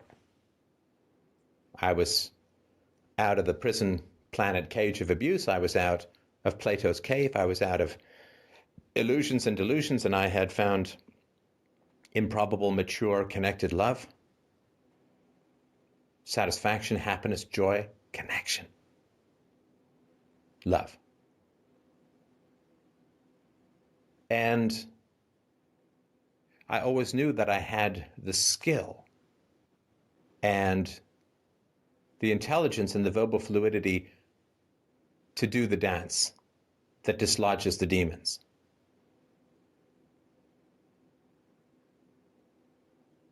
To yodel the high octaves of truth below the snow-capped mountain so that the avalanche of bullshit falls and reveals the glowing peaks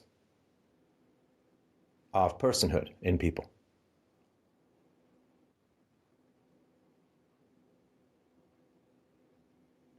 And I felt that the good thing to do, the right thing to do, the responsible thing to do was to go back. To go back, not to drag people, because you can't drag people. Not to push people, because you can't push people. But to go back into the hell I came out of and to invite people to get out. Not to go in and bomb someplace and drag people out kicking and screaming with shrapnel in their leg, but to walk through the walls and past the guard. Because when unreality becomes a ghost to you, you become a ghost to unreality. And you can walk through the walls of propaganda and nonsense, which seem firm and matrix-like to everyone in them. You can walk right through that prison. You can walk right through the guards and all they feel is a warm trickle, like they just peed themselves a little, and walk down the corridors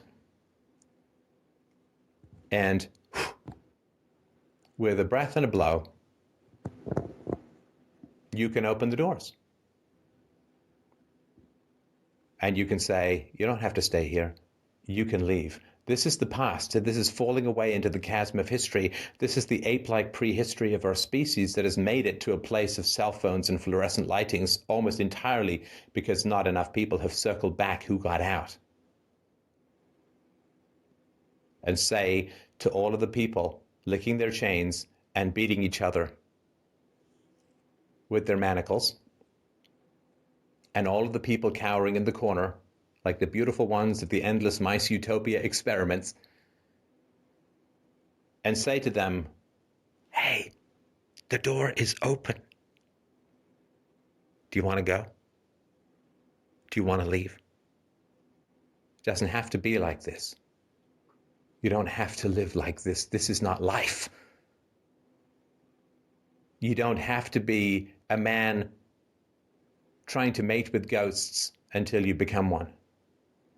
You don't have to be a man trying to do CPR to mummies generations dead.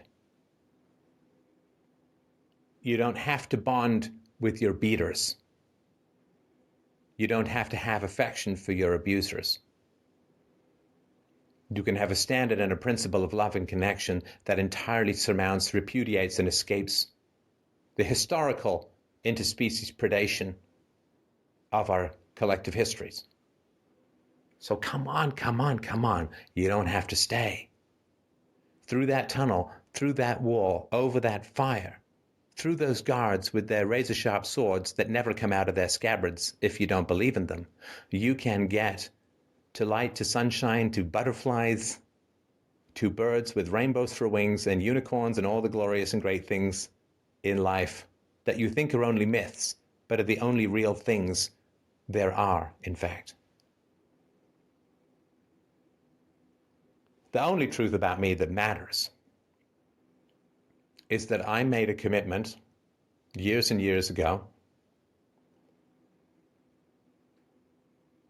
to go back and to offer to anyone who wants to listen and who is willing to work that no one who doesn't want to be there has to stay there. That no one who wants to come to the future needs to stay in the past. That nobody who wants to be free needs to accept their chains. Because if one person can do it, anyone can do it. If you see one person walk through the walls of a prison, guess what? It's no longer a prison. It is only a prison of the mind, because we cannot walk through real walls. And if someone comes back and offers you the vision of having walked through the walls and walked past the guards who slumber on the eaten hearts of their own offspring, then it's possible for you, and you, and you, and you.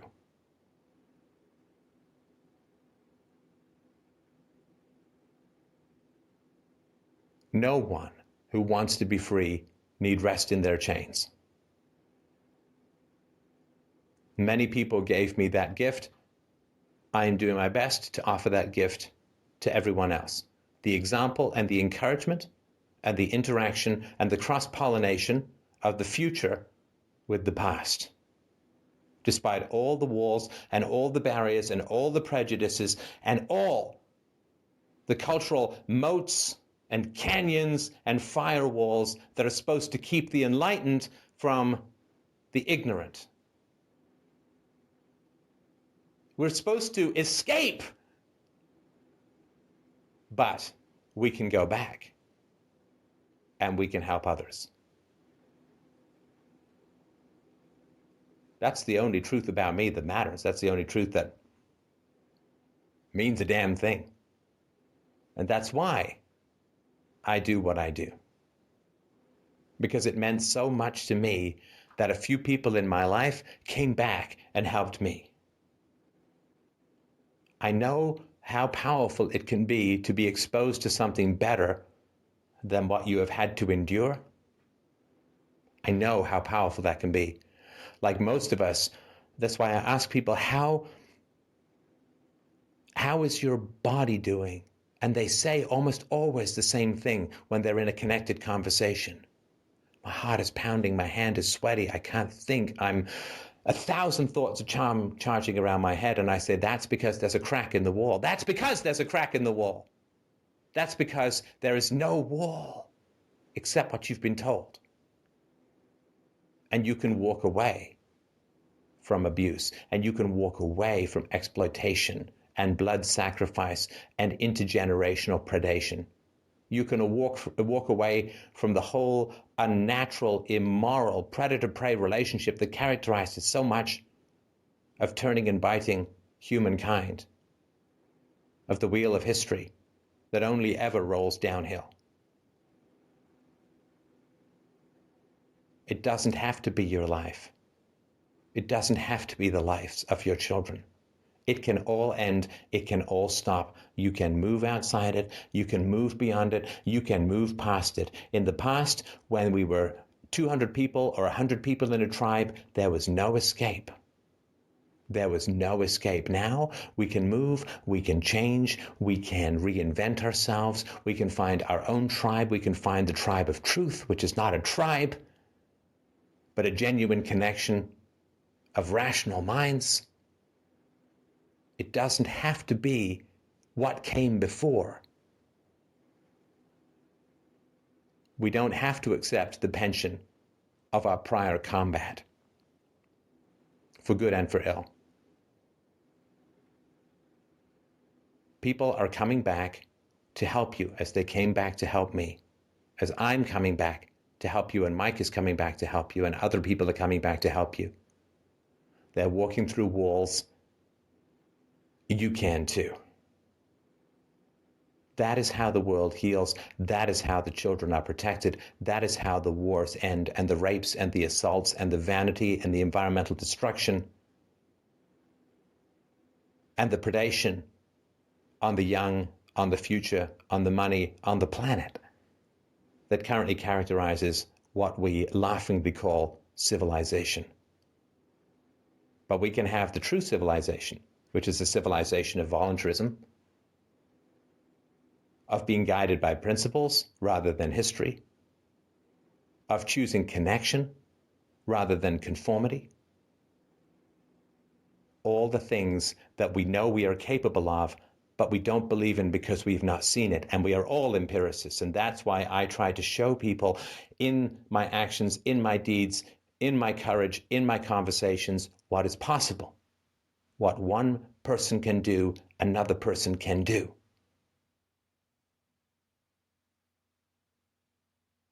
So join us, right? You don't want to live like this. You don't want to live trapped in this blood-soaked, amber, skin-encasing prison of history. Just join us. You have no idea. Let me correct that. You have an idea deep down how beautiful it is to be in relationships without censorship, without control, without hierarchy, without win-lose, without avoidance, without bullying, without manipulation and slammed doors and pettiness and haughtiness and bullshit, which is what all of that stuff in aggregation is. It doesn't have to be your future. The choices of those who came before are not your physics. The choices of those who came before are not your physics. They remain your choice.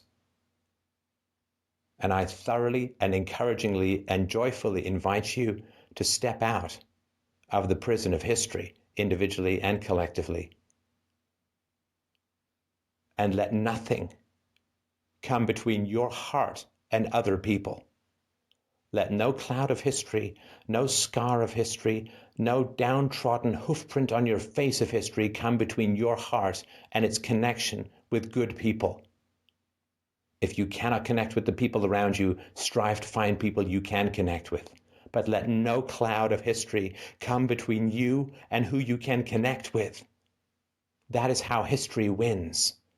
And don't be what remains when history wins, which is nothing but a shit stain on the ass of the planet. Don't be that. Only connect, as E.M. Forster said. Only connect, only connect, only connect. With truth, with reality, with empiricism, with reason, with each other. Speak your truth. If people recoil, find new people to speak your truth. Continue to speak your truth. If people recoil, find new people with whom to speak your truth until you can connect. And be who you are in the presence of others. Relish your existence. Relish their existence. And connect. Without vanity, without makeup, without push-up bras, without the right car or the right haircut or any haircut for that matter, without enough money, with too much money, in the wrong neighborhood, in the right neighborhood, with the right bands, with the wrong music, who cares? Only connect. Only connect.